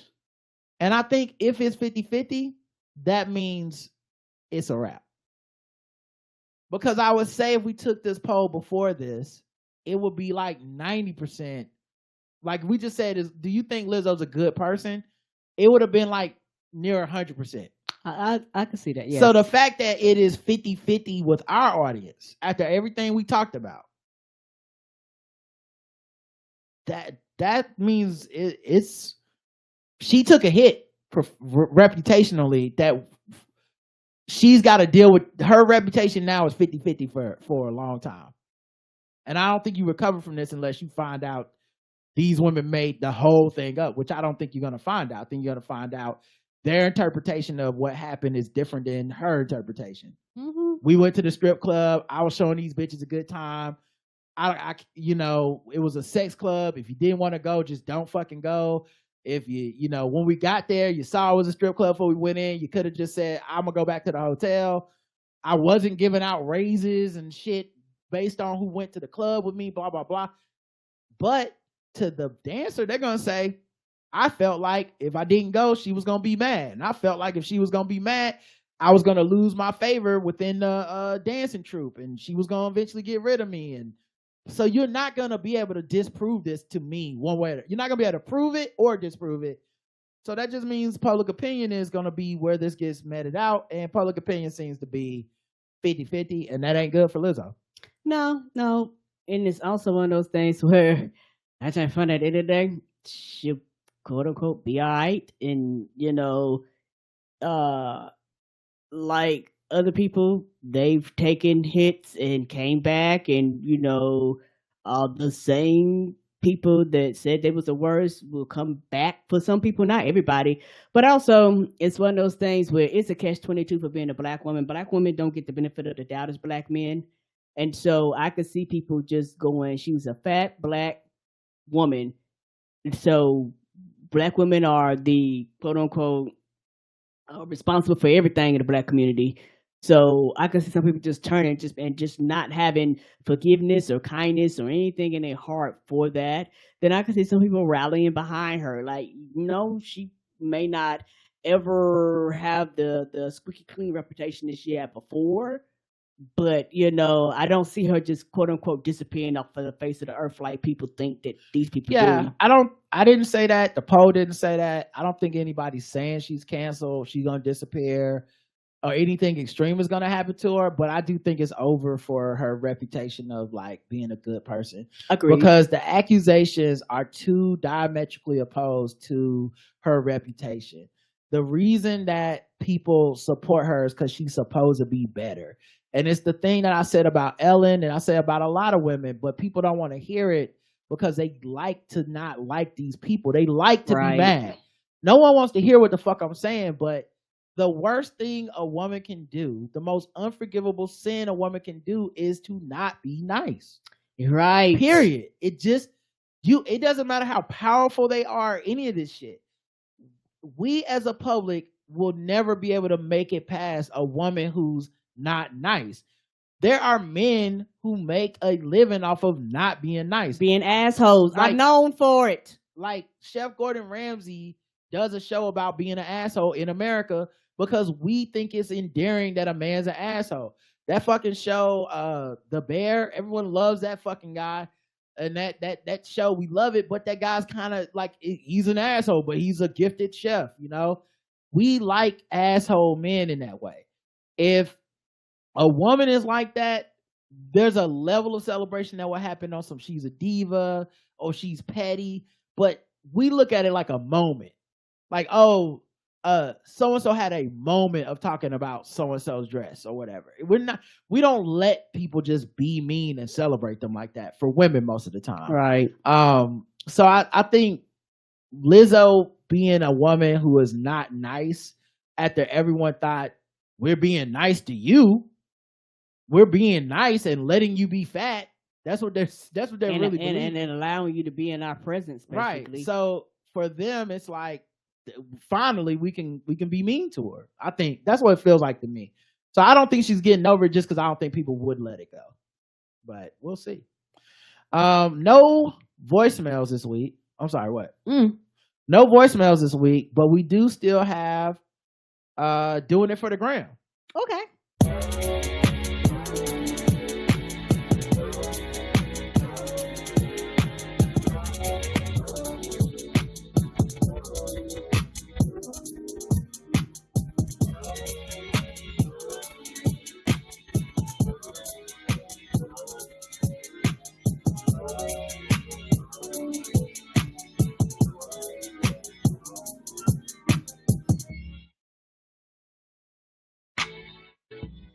This week's doing it for the gram is, when did you realize you were becoming your parents? That's a good question. Right? I try to come up with a good question. Karen, if you got questions, let me know. We can come up with them together. I don't mind. Okay. But we got 72 responses, 233 likes. Y'all had a lot to say. It is a hit. I'm gonna keep doing it every week. Let's go through y'all's responses. King Killer says, when I saw my kids playing and having a good time, and I announced they gonna sleep good tonight. Yes, that'll come out of nowhere. That is your parents. Yeah, they gonna sleep good, because that mean they sleep good. That mean you get to sleep fucking good. They won't be waking up at the crack of dawn. Soul and Substance replied, yes, and saying they smell like outside. Outside does have a smell. It do have a smell. Miss Barnes says, when I started watching my cooking shows with a notebook to write down the recipes. I used to do that with Fish to Dish. Oh, I missed that show. I don't even know this show comes on no more. I love that show. That was my shit. I didn't miss Fish to Dish. It's Me Fink says, when my coworkers refer to my lunchtime walks as granny walks. Come on through, lunchtime walk. When I was in the office, I used to lunchtime walk. I take an hour. I take 15 to 30 minutes to eat, and the rest of my time was motherfucking walking. You gonna hit up the mall? Right? Might as well. I'm Victoria Ann says, Saturday morning, clean my bathtub while Let the Church Say Amen played. Yeah. That's strong. That's Saturday morning cleaning. Yeah, kids like me be highly upset. You like, child. Still got PTSD from Let's Get Physical. Me and Melly says, when I told my daughters that nothing is open after 2 a.m. but some legs. Come on through. And there ain't nothing going down at 2 a.m. but draws. You better be in the house. That's a good one too. Miss Smart says, when I started telling my friends' kids to do things for me by calling them from other rooms, starting with baby. Baby, pass me that such and such. I hear you. Ariel says, when I hear myself repeating my mom's old lady phrases. And someone replied, said, wait, because why have I subconsciously got her timing of the phrases down too? So we just be old, like, insert long exhale and aye, in unison. I'm definitely auntie level, but grandma tier feels next in my metamorphosis. She replied back and said, exactly. I just making noises and sighing deeply. Falcons Diva says, when I started needing time for my body to warm up before getting out of bed. Yes. Yeah, I think one for me is definitely taking an old man couch nap. Like my dad would take a couch nap.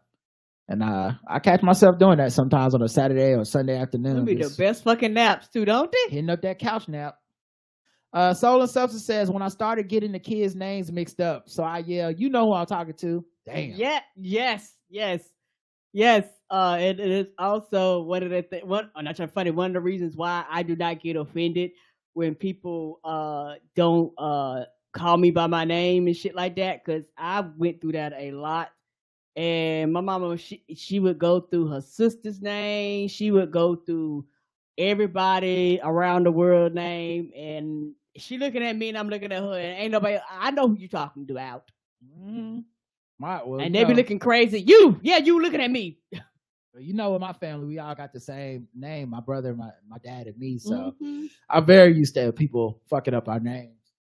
When NPR replaced music in my car. Yes, Flix Chick G. Yes. Oh my God. Listen. Okay, listen. When I was a kid, I used to be like, why the fuck my mom always got this talking on? Yes, this NPR. The fuck is this? Put this on Power 98. Yes, Power 98 FM WPEG. The fuck is this? Now I hop in the car and be like, all things considered. Yes. I'm like, yes, all things are considered. Let's talk. Yes, about it. keep me informed. Also, honorable mention when I stopped buying cheap clothes that were straight after 2 wears. No more tissue paper fits for me. DJ Java says, the first time I told my kids to turn the music down, I'm so glad my mother didn't witness it. So she would have taken the piss for weeks. Yes. Like, now you know how it feels. That's what you get. Oh, now, because that's the thing. The grandparents start siding with the kids. Oh, now you want to turn the music down? Ace Diamonds 99 says, when I made watching the local news a part of my morning routine. I do that. When you get up in the morning, particularly when I had to go into work, I try to make it a habit to have the TV rolling, just if nothing else, so I know when accidents happen. Yeah. Yeah, I watch the morning news and see what happened overnight. You know, watching the 11 o'clock news at the sporting event, and they always lead with a murder because we're in a big city, right? And it's always like babies killing babies. Oh no. Black Beer Traveler says, when I clean the house on Sunday morning and listen to Anita Baker. Come on. Damien says, when I became the light police. Why every damn light on in this house? Yes, because you pay for it. Why my goddamn dog? You trying to cool all outside? Yeah, when you start getting that power bill, you understand why they were flicking off switches and shit. Turn these motherfucking lights off. K Can responds, don't you dare leave a room and not turn the light out. Sweaty Betty says, once I became just as unhinged as my mama does anytime there's a fly in the house. Not the flies. I do. Listen, I don't fuck with bugs. They don't pay the rent. I don't like bugs. Lay Love says, when I could tell rain was coming because my knees hurt. Come on, not the knees. That's a running joke, but child, your knees would be like, Some people can even smell it. It is true though. I remember after I fractured my ankle for years, I could be like, it's gonna rain. Brooklyn Shoebay says, when I told my daughter, your friends don't buy your clothes, now put on this hat. Also, when I started referring to all my kids' friends as that little boy / girl. Oh, that's a good one. Mm-hmm. Yeah, because you don't even care about that. Their names don't matter. They love, and y'all know y'all can know their names, because then the child always corrects you, and you be like, I don't get what his name is. Right? Because why should I give a fuck? I say, you can't go down their house. They could come over here, but you can't go down there. I don't know how they run their house. AJ says, I was talking to my aunt and told a joke, and we both realized I sounded like my father because the joke was something my father would say. Who bet tat hand B? I don't. Who better than B? Okay. Says, when I asked my husband where his hat and where, when I asked my husband where's his hat and to put a coat on. Trying to get dressed up. I don't want to deal with you being sick. You gonna catch cold? Yeah, catch that cold. Ron C84 says, when I started to see kids without jackets and be concerned. Yes, that happened to me.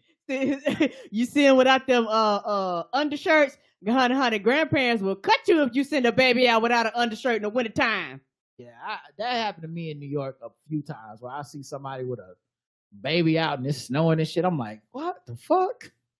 Like, cover that baby up in that stroller. It got shorts on. You're right. You got to deal with a sick ass kid. Don't nobody want to deal with that. Also, I feel like, but maybe I was doing this before I got older, but I feel like at some point, I want to say the first sign that I was turning to an old person was the first time I looked at a kid in a stroller and was like, that baby too big for that damn stroller. Why ain't they walking? Now, you know that baby need to be walking. My mama used to say that all the time. She be like, that baby too big. Get that big ass kid out that stroller. Walk. Use your feet. Now, I feel like that happened early. Like, it was probably like I was 28 or something. But that was the first sign of, turn to my parents. Yeah. My mom be like, what's wrong with them kids? Them kids got plenty of energy. Walk. Manhattan Jones says, when I said a hard head make a soft behind. They do. Mm-hmm. No Drama CC says, when I started talking back to the TV when watching the local news. Oh yeah, absolutely. Babies killing babies. That's my favorite one. Another one for me, I don't think it's about getting old, but anytime I see a fucking helicopter, I'll be like, they looking for somebody. I always say that too. I don't know why. I don't know who they're looking for. When they start hovering and like going around in circles, I'll be like, ooh, they about to find somebody in the woods. Corinna says, when I got my first pet and started fussing about running around the house and making messes. When I threatened, Taco Tuesday says, when I threatened to turn the car around, knowing damn well I wasn't going to. Right. Because you want to go Disneyland too. Right? Oh, Joseph says, when me and my boys started sharing Costco shopping tips in our group chat. Yo. So many moments like that.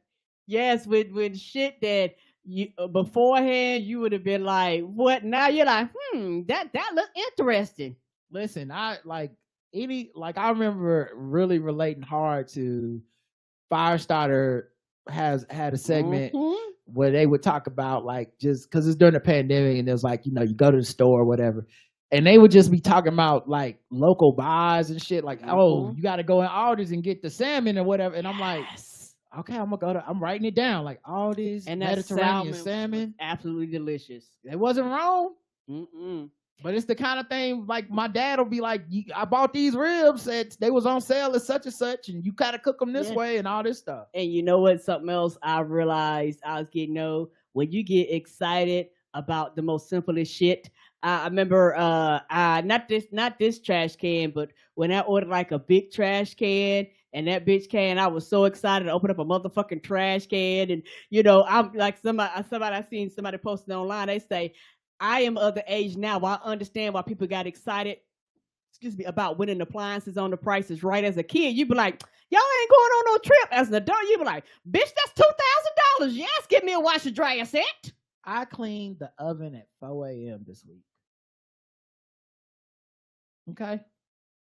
I thought about cleaning the oven right as I went to bed at like 8. I went to, because I was tired. I went to bed early. You went to bed real early. And then I got up early. I think the last thing I tweeted was, man, I need to clean my oven. And I woke up at 4 a.m. and I went in there and cleaned. I looked up YouTube videos and all this shit. I was sleeping hard. But they was talking about using baking soda and all this stuff, and I cleaned the fucking oven. I didn't use baking soda though. It's just them white people got too much time on their hands. But right, then you got to clean that shit. Yeah, it's too much work. Soda. But I cleaned that fucking oven. Is my point. Let's go. But I was looking forward to like first thing. Can't wait to get up and clean my oven. Because you can't clean the oven while using it, and then you need to let it sit for a certain amount of time and shit. It was just wild. Miss Smart says, when I started seasoning the tub with Comet, yes. Come on, season the tub, sprinkle that shit, let it sit. Leave the house, do other shit. Listen, I don't know what, I feel like I got the record for seasoning the tub, because I remember one time I seasoned that tub for a couple of days. Because we got 2 bathrooms, and I don't know if I just forgot about it or what, but it's just, I was seasoning the shit out of that tub. It was clean as hell. I know it was. Miss Christmas said, when I gush over my kid and he just about barfs in my face. Oh, I feel like that's just anybody with a baby. I feel like kids are like, oh, yuck. Yeah, kids don't give a fuck. Raja says, I set the thermostat and don't touch it. All right, because you the one that got to pay the power bill. Two Fish says, the first time I waited by the swinging doors at the grocery store for the worker to see if they had any more in stock, then proceeded to ask for a rain check. What the hell? I haven't done it since, but I immediately called my grandma to tell her. Come on through, rain check. A lot of people don't realize the rain check is real. A lot of people go, y'all ain't got it. They just, but honey, old people be like, I want my rain check. Y'all said y'all was going to have the special, and you going to honor it. And shout out to the people that actually know they don't got it, but you still know you're gonna go get that rain check. So it's like, let me drive up there and go to Publix and be like, I need a rain check on them crab legs because I know y'all out, but you promised. Harriet Gunn says, when my daughter started asking for chips every 30 minutes and I started to supplement with veggie straws, who the fuck eats veggie straws? Exactly. You ain't hungry. If you hungry, eat these carrots. She's like, fuck, she right. I ain't hungry. Right. King Killer says, when I saw my kids playing and having a good time and announced they're going to sleep good tonight. Oh, wait. I think I read that one already. All right. Some of these I read. Sorry. Did we do them all? Oh, there's a plus where you can see more. All right. Everything got a heart next to us because I'm going through to make sure that Okay, here's some more. Undeniable Vixen. Asking folks with young eyes to read things for me. You got them good eyes. My mama never used to love that. My reading glasses weren't handy. Mimi 1 KO Sunshine says, I told a child, you don't know what's good. That's true. Well, the question is, was it music? Was it TV? Was it food? I wonder what it was, because it could apply to so many things. Rafa Vic says, the first time I said, I don't understand the music you listen to and why can't they just rap normal? Well, shit, that's just true. Great Uncle Bob says, before we went into Target, now when we get into the store, don't you touch nothing, don't ask for nothing, because you ain't getting nothing. That was a lie, because I bought them some Legos. You fold. I tell Karen that sometimes. Don't touch nothing. He do. I be like, nigga, you know I got my own money, right? I know, it's just funny. Elise says, when I started calling apps the wrong name, like TikTok, Snappy Chat, and the book. Child, I thought what is it? WhatsApp was What's Up app forever. I don't know why I thought that shit was What's Up app. I was like, what's app? That shit don't make no sense. Why isn't it What's Up? Les Miserable says, I don't have kids, but when I substitute, I swore I heard my mom's voice come out my mouth. Kay Does the Most says, when I started telling my kids we have spaghetti at home and we actually had it. It's Me Capri says, when I started turning off all the lights. Elbows are on the table says, right after a big thunderstorm, I said, we needed this. Yes, we needed this. Old people are known for that. The flowers needed this. They'd be like, my grass needed that. My garden needed that. They tell that a heartbeat. We needed that rain. We needed this. It's so fucking good. That's old people talk like right there. Oh my God. I have caught myself saying that before too. You be going through a drought or something, or it'd be a big old thunderstorm. We needed this. Now, I haven't made it to stay away from the windows and turn off the TV. I don't think I'm ever going to make it. I don't think I'm ever going to go that far. But yeah, we used to live. Yeah, I remember that. I know how a circuit breaker works. Y'all not going to trick me. Y'all not going to trick me out of watching TV. And being on the phone and shit. No, right. Thank you. Shout out to cell phones. We can finally be on the phones because right. I think people thought the electricity was going to come through the landline and kill us all. Yes, they did. Eve says, when I yelled at my daughter to close the door because she was letting the good air conditioner air out. Come on, letting the good air out. Don't you dare do that. I can't cool all outside. Mm-hmm. Kids, what the hell wrong with them? Formerly known as M, hollering about the damn light bill all the time. Mm-hmm. R. Libas 2000 says, when I found myself running around the house, turning off the lights after my 7-year-old complaining about going in and out the house, letting the cool air out. Yep, and after a while, you make them make a choice. You got a choice. Stay your ass in or stay your ass out. You outside, don't come in this bitch for a few hours. Mm-hmm. And if you in, your ass ain't going back outside. Mm-hmm. You slamming my screen door. Right. Allie says, when I heard the phrase, hush all that fuss, roll off of my tongue. Not hush all that fuss. Mm-hmm. When my girl started saying the same complaints about me, I remember my mom saying about my dad. Making them sing you thank you notes, someone said. Now, who's making them sing you? I don't get that one. I'm not gonna lie. Making them send you thank you notes. Who is them? That's a good question. I don't know. You know, I wonder what the thank you notes are for. Yeah, I don't know that one. Right.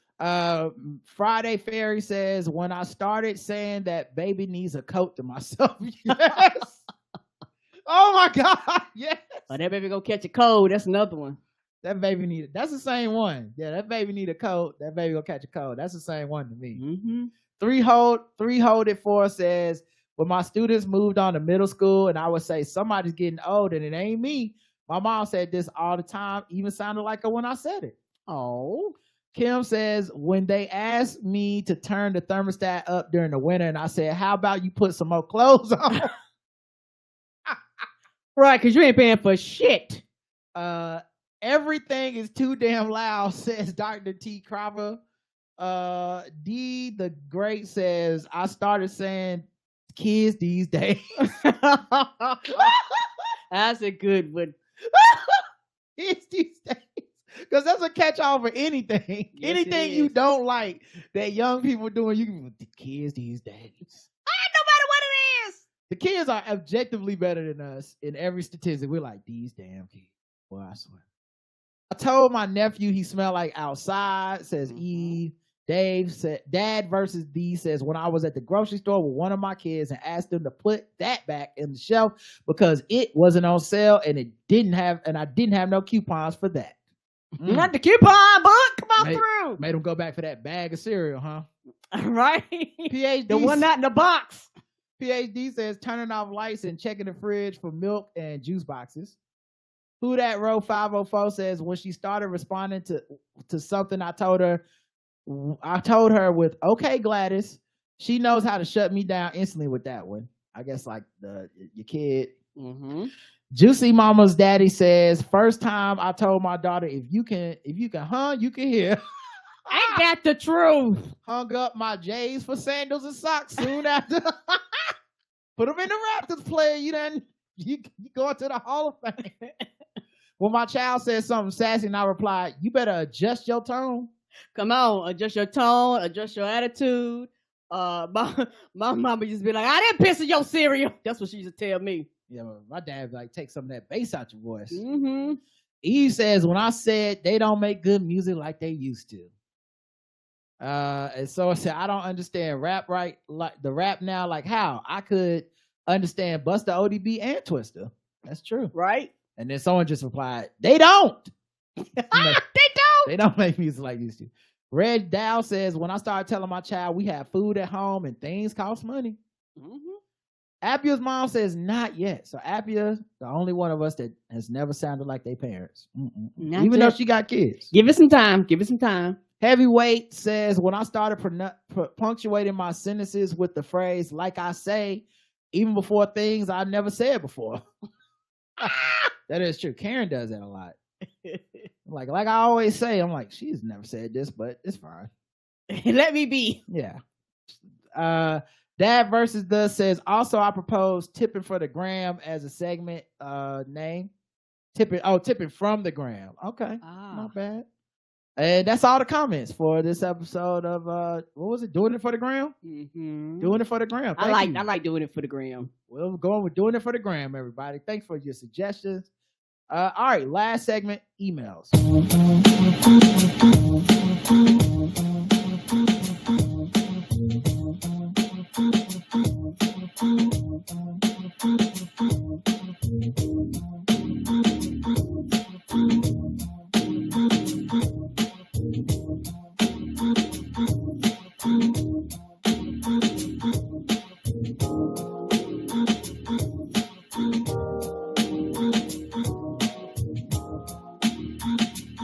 All right, emails. We got a few. Michelle says, hey, folks, love listening to your feedback show. It's a good way to start or end the week. I can't wait to get Karen's recap of the Renaissance World Tour. Lizzo news is something. The first I thought is she's so popular with white women that we should have known something was up. What? My second thought. That's hilarious. Am I tripping? But do black women not listen to Lizzo? Black women listen to Lizzo. I thought black women listen to Lizzo too. I listen to Lizzo, but look, I'm not in community a lot of it. But when I look in the crowd, I see black women there too. But I don't know. I mean, y'all do know every popular artist, even the ones y'all love, white women love them too, right? In order for them to be that popular. Correct. You don't top the charts as Rihanna without white women. Yes. Even Beyonce, white, like I've been seeing white women on IG going to the Renaissance concert and celebrating too. It's just, I don't know. That's an interesting, because Lizzo got stuck with that, and I don't know why she got stuck with that. Me either. My second thought is she thought it was okay to treat marginalized women badly because it's been accepted for centuries. My third thought is Lizzo was abused herself, but that doesn't excuse her behavior. Lastly, no one should ever go to strip clubs with coworkers. Yeah, that last one is the one for me. The other stuff you said, that's just assuming that everything she was accused of is true, and it is the worst version of true. Like, I could absolutely see I'm sure we're gonna hear more. And we are. That's the thing about the lawsuit and going to the press first. We hear the accusations first, we treat them as fact, and then it's up to the person to disprove something that ultimately can't be disproved, because a lot of it's about how you made people feel and how people took things, and people are gonna take it that way. So we'll see.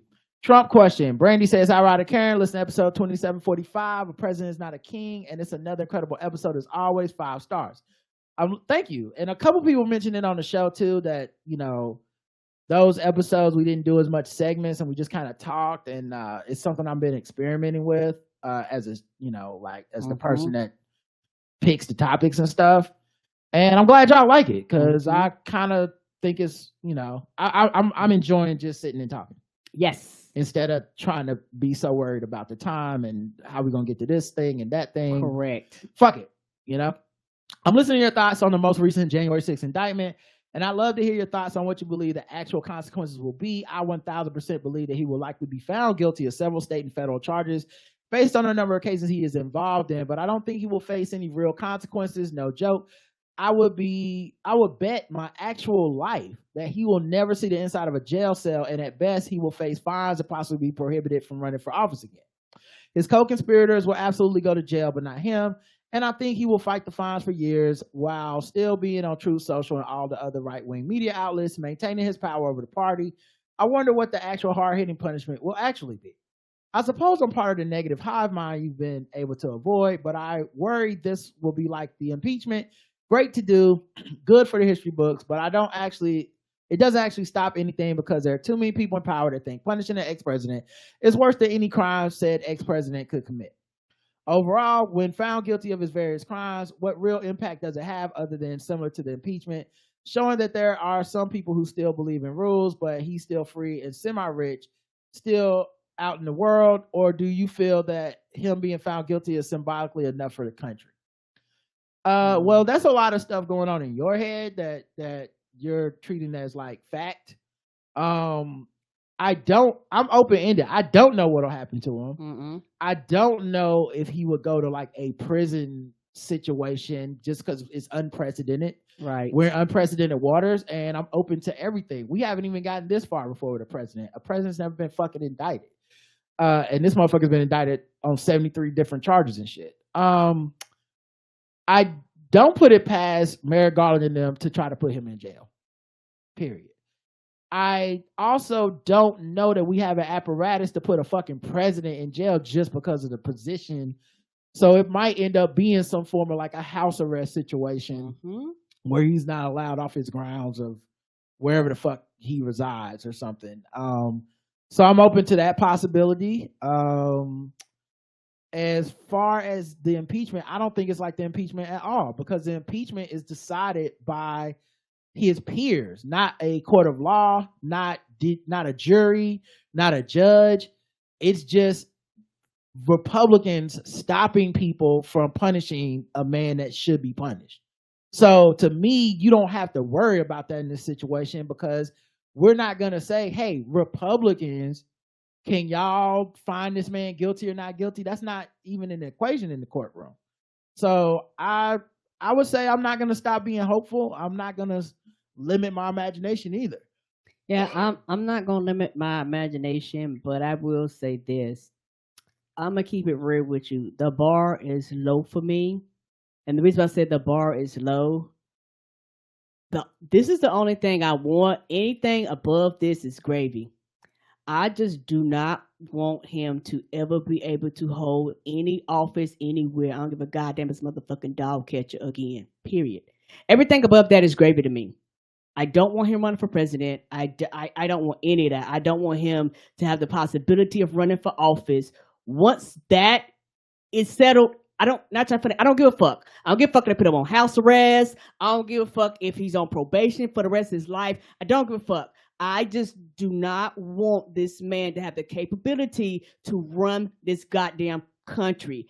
I remember motherfuckers got, I do not know what's wrong with Americans. They got such short-term goddamn memory. I remember the fucking chaos. I remember waking up every day. I remember the anxiety. I remember being paralyzed. I remember not knowing what the fuck was happening. I don't want this man to be able to hold a goddamn office again. Anything past that is motherfucking gravy to me. The bar is low. Don't give a fuck. I don't give a fuck if he go out. I don't give a fuck if he spend a goddamn day in jail or not. I don't want you running this country again. Yeah, I think, I don't know that you would be disqualified from running for president even if you get convicted. Correct. So for you to say that bar is low, that's not low. That's a very high bar in America. Because I think you have to be convicted of like treason or some shit. I forget what it is, but yeah, and unfortunately for us right now, I don't think you get Congress to pass something, because Republicans would never agree to a Republican experiencing consequences. Right. The only consequences they believe in is for the Republicans who step out of line. You know, bullshit Wednesdays and Lizzo Gate. This from Christine. Hey, Rod and Karen. Bullshit Wednesdays had me cracking up. I read the article about Lizzo's lawsuit before seeing the social media reactions. Like you said, I don't think they have much of a case. Nothing was Nothing was presented as fact from what I read. The whole situation from the lawsuit to the TV interviews with the dancer to the public reaction reminds me of a Boondocks episode. I know I shouldn't be surprised knowing how social media is, but all of it was comical to me. I saw so many I never liked her hot takes. I saw one woman come out and say Lizzo stole her boyfriend and was mean to her years ago. Oh yeah. That's another thing. Like I said, being mean is the death knell for women. Like if you found out, like it reminds me of how we celebrated Steve Harvey for that letter he wrote about not wanting his people that work there coming by his dressing room, and he didn't even want them talking to him, blah blah blah. If you just switched that and said that was Ellen or Oprah, people would be like, man, fuck that bitch. Right. But Steve, we really did find it adorable and relatable, and I feel that way too. So I think the idea that this fat woman might not be the friendliest or might be cutthroat about her fucking stuff behind the scenes, it's too much, because I can't get over this. Beyonce, this isn't diss Beyonce, so everybody calm down, but Beyonce made a documentary about Coachella, and the 12-hour dancing days was just part of it, and we applauded her commitment and the dancers' commitment. And it's like, look how much work it takes to make a show this great. But when this happens with Lizzo, where she's like, people were fucking up, so at least according to the lawsuit, people were fucking up in Lizzo and her dance team's opinion. And they said everybody got to re-audition tomorrow for 12 hours. We're going to have a long day and it's, it's like a football team. I'm fussing at everybody and shit the same way like a coach fusses at the football team. Like, y'all, we got to get our shit together now. For people my age and older, that's just motivation. That's just, it's the part that sucks about these jobs. It's like playing a sport where the coach shouldn't be yelling at you and all, make your feelings feel bad, but that's what the fuck gonna happen because that's the job you got, right? But I think because it's Lizzo, everybody just thinks it's supposed to be like not really a professional organization in that form. Like, it shouldn't have any of the aggressiveness that we would see from a Beyonce or Michael Jackson firing that dude. Like, we're not supposed to feel that aggressiveness from her. She's kind of got to be the maternal, happy, positive, let shit slide. We're just all having fun. We're being friends. That's the image she put out into the world, and that's what people want to believe in. So I think a large part of this is that, because who gives a fuck if she stole your boyfriend? That has nothing to do with this. At all. She was mean to me. Yeah, because your man was probably telling her you ain't shit so he could fuck her and get with her instead of you.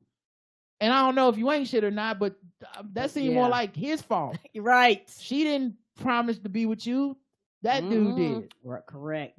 But people are getting their lick in because it's, you can ride that clout. Yeah.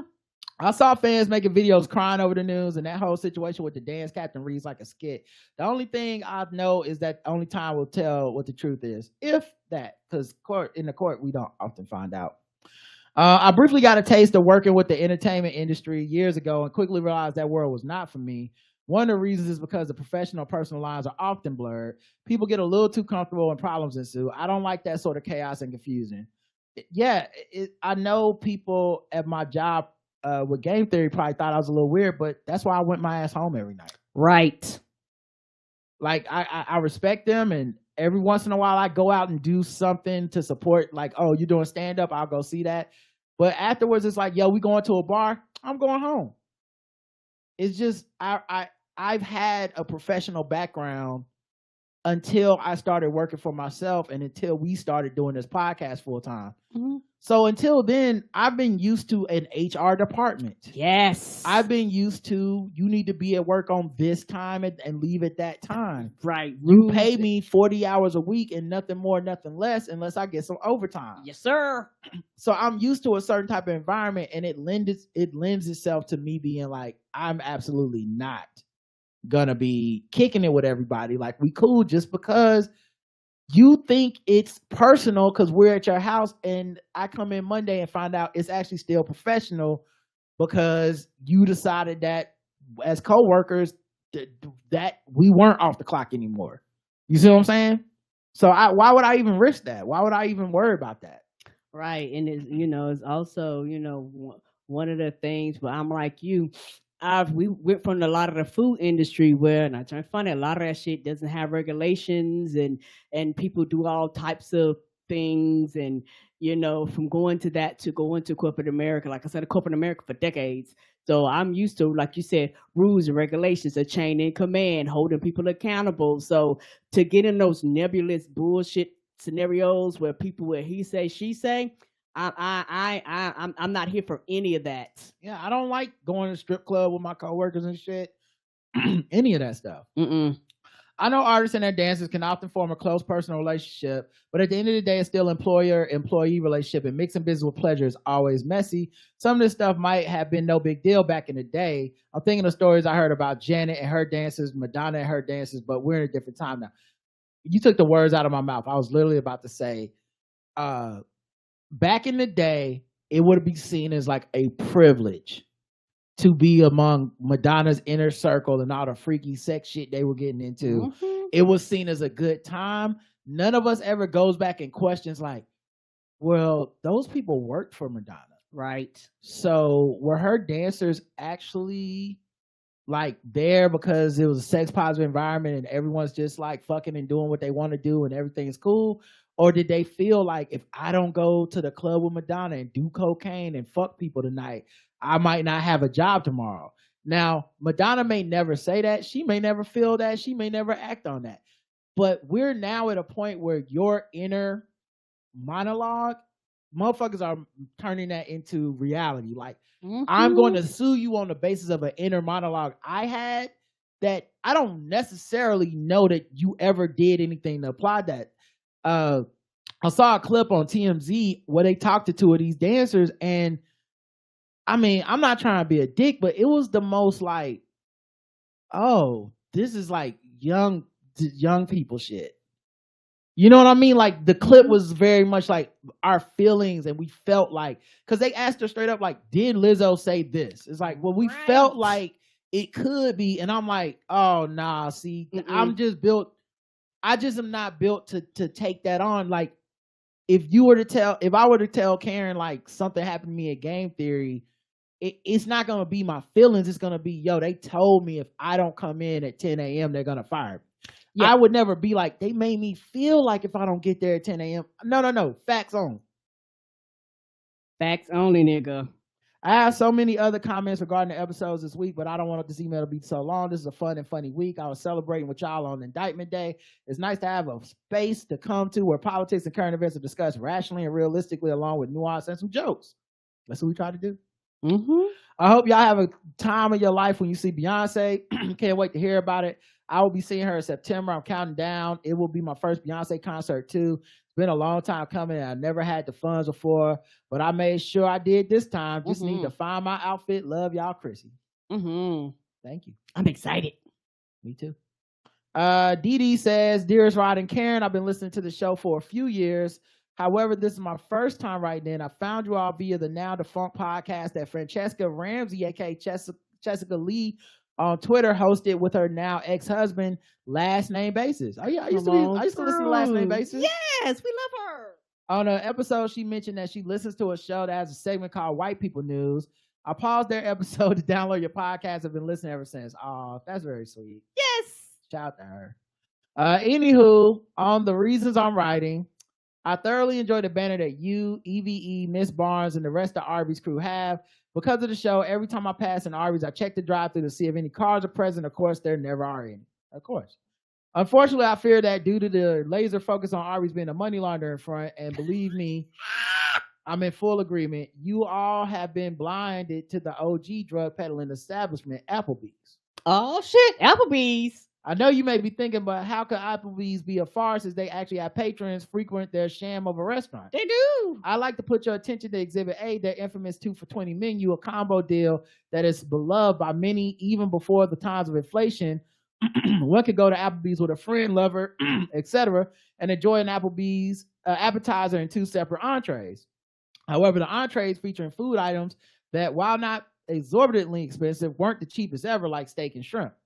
And all the ingredients to make the appetizer and entrees surely cost more than $20. So how are you offering them items like chicken wings, steak, and shrimp for a mere $10 an entree, or even less as an appetizer is included as well? How is it that steak at Applebee's is $10, but an actual restaurant such as Peter Luger is a minimum of $50 plus? Yes, I know, different cuts of steak, blah, blah, blah. Fuck that. And I'm aware that due to rising food costs that the deal is no longer $20, but slightly more. But my point remains the same. Their food is offered at a discount price because they're selling drugs to the community they're located in. In conclusion, Applebee's is an elite level narcotic front, and I will not stop shouting this from the mountaintops until Issa Rae, Merrick Garland, Elmo, Rock Nation, and Mariah Carey are on the case. Wrong regards, Dee. I think you make a compelling case. I'm not gonna argue against it, really. I don't have these on the list now. I have always wondered how the fuck they did that 2 for $20 because it was always, and I'm sure there's a trick. I just didn't know what the trick was. So maybe it is the money launder. What I assumed was if you get that 2 for $20, they ain't giving you the same portion sizes or something. Because if you order those same things without the 2 for $20, like you just order an appetizer and 2 entrees, it's not $20. No, it's not. Like at that point, you paying like $50 for that food. So how can it ever be 2 for $20? I just assumed they was giving you half as much mashed potatoes and then like 3 shrimp instead of 6 and being like 2 for $20. Not only that, I also think that because it's the 2 for $20, they figure out they will make their money back in the drinks. Because, with it being so cheap, people probably will now I'm going to splurge on the other things or get dessert and all the other shit that they otherwise probably wouldn't have bought. That makes sense, too, because they won't give you that fucking offer to go. You got to come in and get that 2 for $20. You got to bring your ass in this joint. So, could be that, too. I don't know.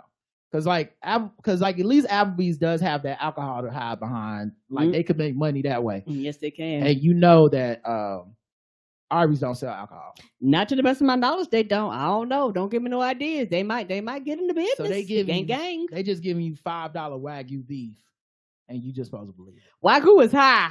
I don't know if y'all checked the price on it, but it is not cheap. Kiana writes in, hey guys, not sure if this email will make it on time to be read on the show, but I'm listening to episode 2744. Y'all are talking about the church that was selling bleach and claiming to be a cure for COVID and other diseases. I just want to chime in really quick. The pandemic, in my opinion, really exposed how gullible and dumb Christian people can be. And I'm saying that as a Christian. The way that the Bible is taught in the evangelical community has set folks up almost to seek out conspiracy theories and not to trust the government. So to a lot of church people, it makes absolute sense that this little rinky-dink church would have found something that could cure all these diseases because the government is run by the devil's people and they don't want us to know what's out there. The church also has to confront the fact that it upholds a shit ton of ableism, which leads people to seek out these miracle cures that really don't exist. Because not only do we treat poverty like a moral issue, we treat health and wellness as a moral issue. If you're sick, if you have a disability or a disease, it's because of sin. On top of that, a lot of church folks don't know how to think critically, and so somebody in the name of God is always going to be grifting people. Unfortunately, that's my 2 cents. Love y'all. I think those is bars. Mm-hmm. Yeah, it always did weird me out when a miracle in church would be like, this person's in a wheelchair. Then I touched them and they ran around, and I'm always like, it does something about that feels wrong. Like, you know what I mean? Like, you being in a wheelchair, like, what does it say about the people that's just stuck in the wheelchair then? What does it say for them? Like, oh, you can't walk because your faith isn't strong enough. This other person got faith in God. So it's not the bullet that fractured your spine. It's your lack of faith. Like, I don't know if that's a good message. And just church religion in general, I think, is designed to stop critical thinking in a lot of cases. But I, like, as a person that's agnostic at best, I don't see church the same way a lot of religious people do. But I'm not necessarily mad. Like, I have no anger towards the church in the way that a lot of people do. Where it's like, they've been injured by the church, or they have to be mad in order to distance themselves emotionally from the allure of church. I'm not really angry at church. I see the purpose it serves, and I think it can do a lot of good things. But my personal belief is everybody's Jesus, or whoever they believe in, is as progressive as they are. And so my people that are more progressive and inclusive, the churches and the Jesus that they worship is more progressive and inclusive. And if whether my personal belief is them, and then they're attaching their makeup to religion. I can see, a lot of people like do that, like yes. You happen to be a very open, empathetic, inclusive person, so the things you believe in your church and your Bible and your community happen to be that version of Jesus. You don't believe everybody's going to hell for fucking or whatever. But I think the opposite is true as well, which is your Jesus is as racist as you need him to be. He's as homophobic as you need him to be. He's as transphobic as you need him to be. Whatever your personal beliefs are. I don't think Jesus or Christianity is making people do anything. I think people are like, I don't like gay people, therefore Jesus must not like gay people, and God don't like gay people. Pass these fucked up laws. Yeah, and I don't need to necessarily justify or unjustify with the scripture. I'm telling you, I'm never gonna be on board with this. Now I'll blame it on Jesus. If you call me out and say, man, it seems like you hate gay people. Oh, whoa, I don't hate gay people. I hate the sin and love the sin, da-da-da-da. And at the end of the day, I'm like, no, you hate gay people. And you saying it's Jesus. Come on. You're doing a bunch of other shit that Jesus also don't like in that Bible, and you're not attaching this level of vitriol. So get the fuck out of my face. Last one. This is from John. Good morning, Karen and Rod, or should I say Karen and Geraldo? Oh, Rod, wait till woke Twitter finds out about that one. Playing an enslaver and working with Charlamagne. It was nice knowing you, buddy. I record my shit separately. I don't know who's gonna be on them episodes. That's them. Yeah, somebody else puts that part together. Plus, woke Twitter don't support nothing, so I ain't really worried about them finding it. You ain't got to worry about them. Now, if we was tweeting this shit, like if it was a tweeted transcript, maybe that'd be another story. Yes, but yeah, I don't know. I didn't even know Charlamagne was gonna be on that episode. But because you don't know. But I did listen to the episode, and man, everybody did a great job. It was funny, really good. Yes, it was. And I appreciate people giving me a shout out for my work. I got some upcoming stuff that I recorded it this morning. I had to re-record some stuff, and it's for one of the ones I wrote, but I'm also doing voice acting, and I can't wait for y'all to hear this shit. It's fucking crazy. I don't even want to spoil it. I don't even want to spoil it. Y'all will know when you hear it, and y'all will hit me up. That I guarantee it. Like this is not just me saying, like, calling my shot on some, like, just because I'm the shit. No, I'm saying what I did this morning and submitted is so fucking ridiculous. y'all are gonna be. You won't be able to help yourself. You were doing all types of shit while I was. Well, you were getting your hair done. Oh, okay, I thought I was sleeping. I recorded it while you were getting your hair done. No, it was too loud. I was yelling. I was doing a bunch of shit.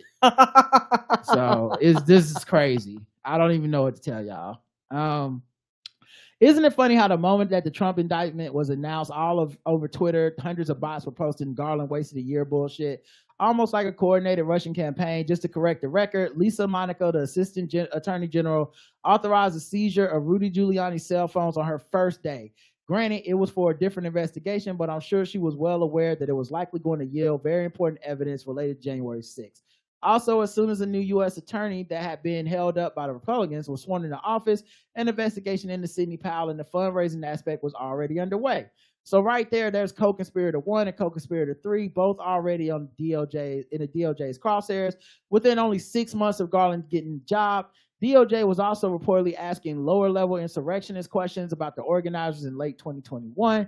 The notion that the DOJ was just sitting on his hands until the January 6th committee hearings in 2022 is complete nonsense. Right. I'm glad they indicted him, and I would happily buy a timeshare or fuck Trump Allen because I hate him too. Yeah, you know the other thing too, I ain't worried about that shit because I don't think Merrick Garland gives a fuck if they like him or not. No, he does not. He hates white supremacy, and I do too. Let's go. I'm talking about with the press. I think he don't do them interviews. I don't think he cares. He just will be judged by if he did a good job of getting these people to go to jail or not. Mm-hmm. And I think, to me, that seems to be the only thing he's focused on, and I'm good with that. Right, because I don't care about your performance if you ain't getting shit done. You have a lot of people that rather look good and not get shit done and not do shit than it is to actually, quote unquote, not look that great, but you get the motherfucking job done. Bitch, I want results. Get the shit done. I don't give a fuck about how good you look, how morally, quote unquote, superior you are when shit don't get done.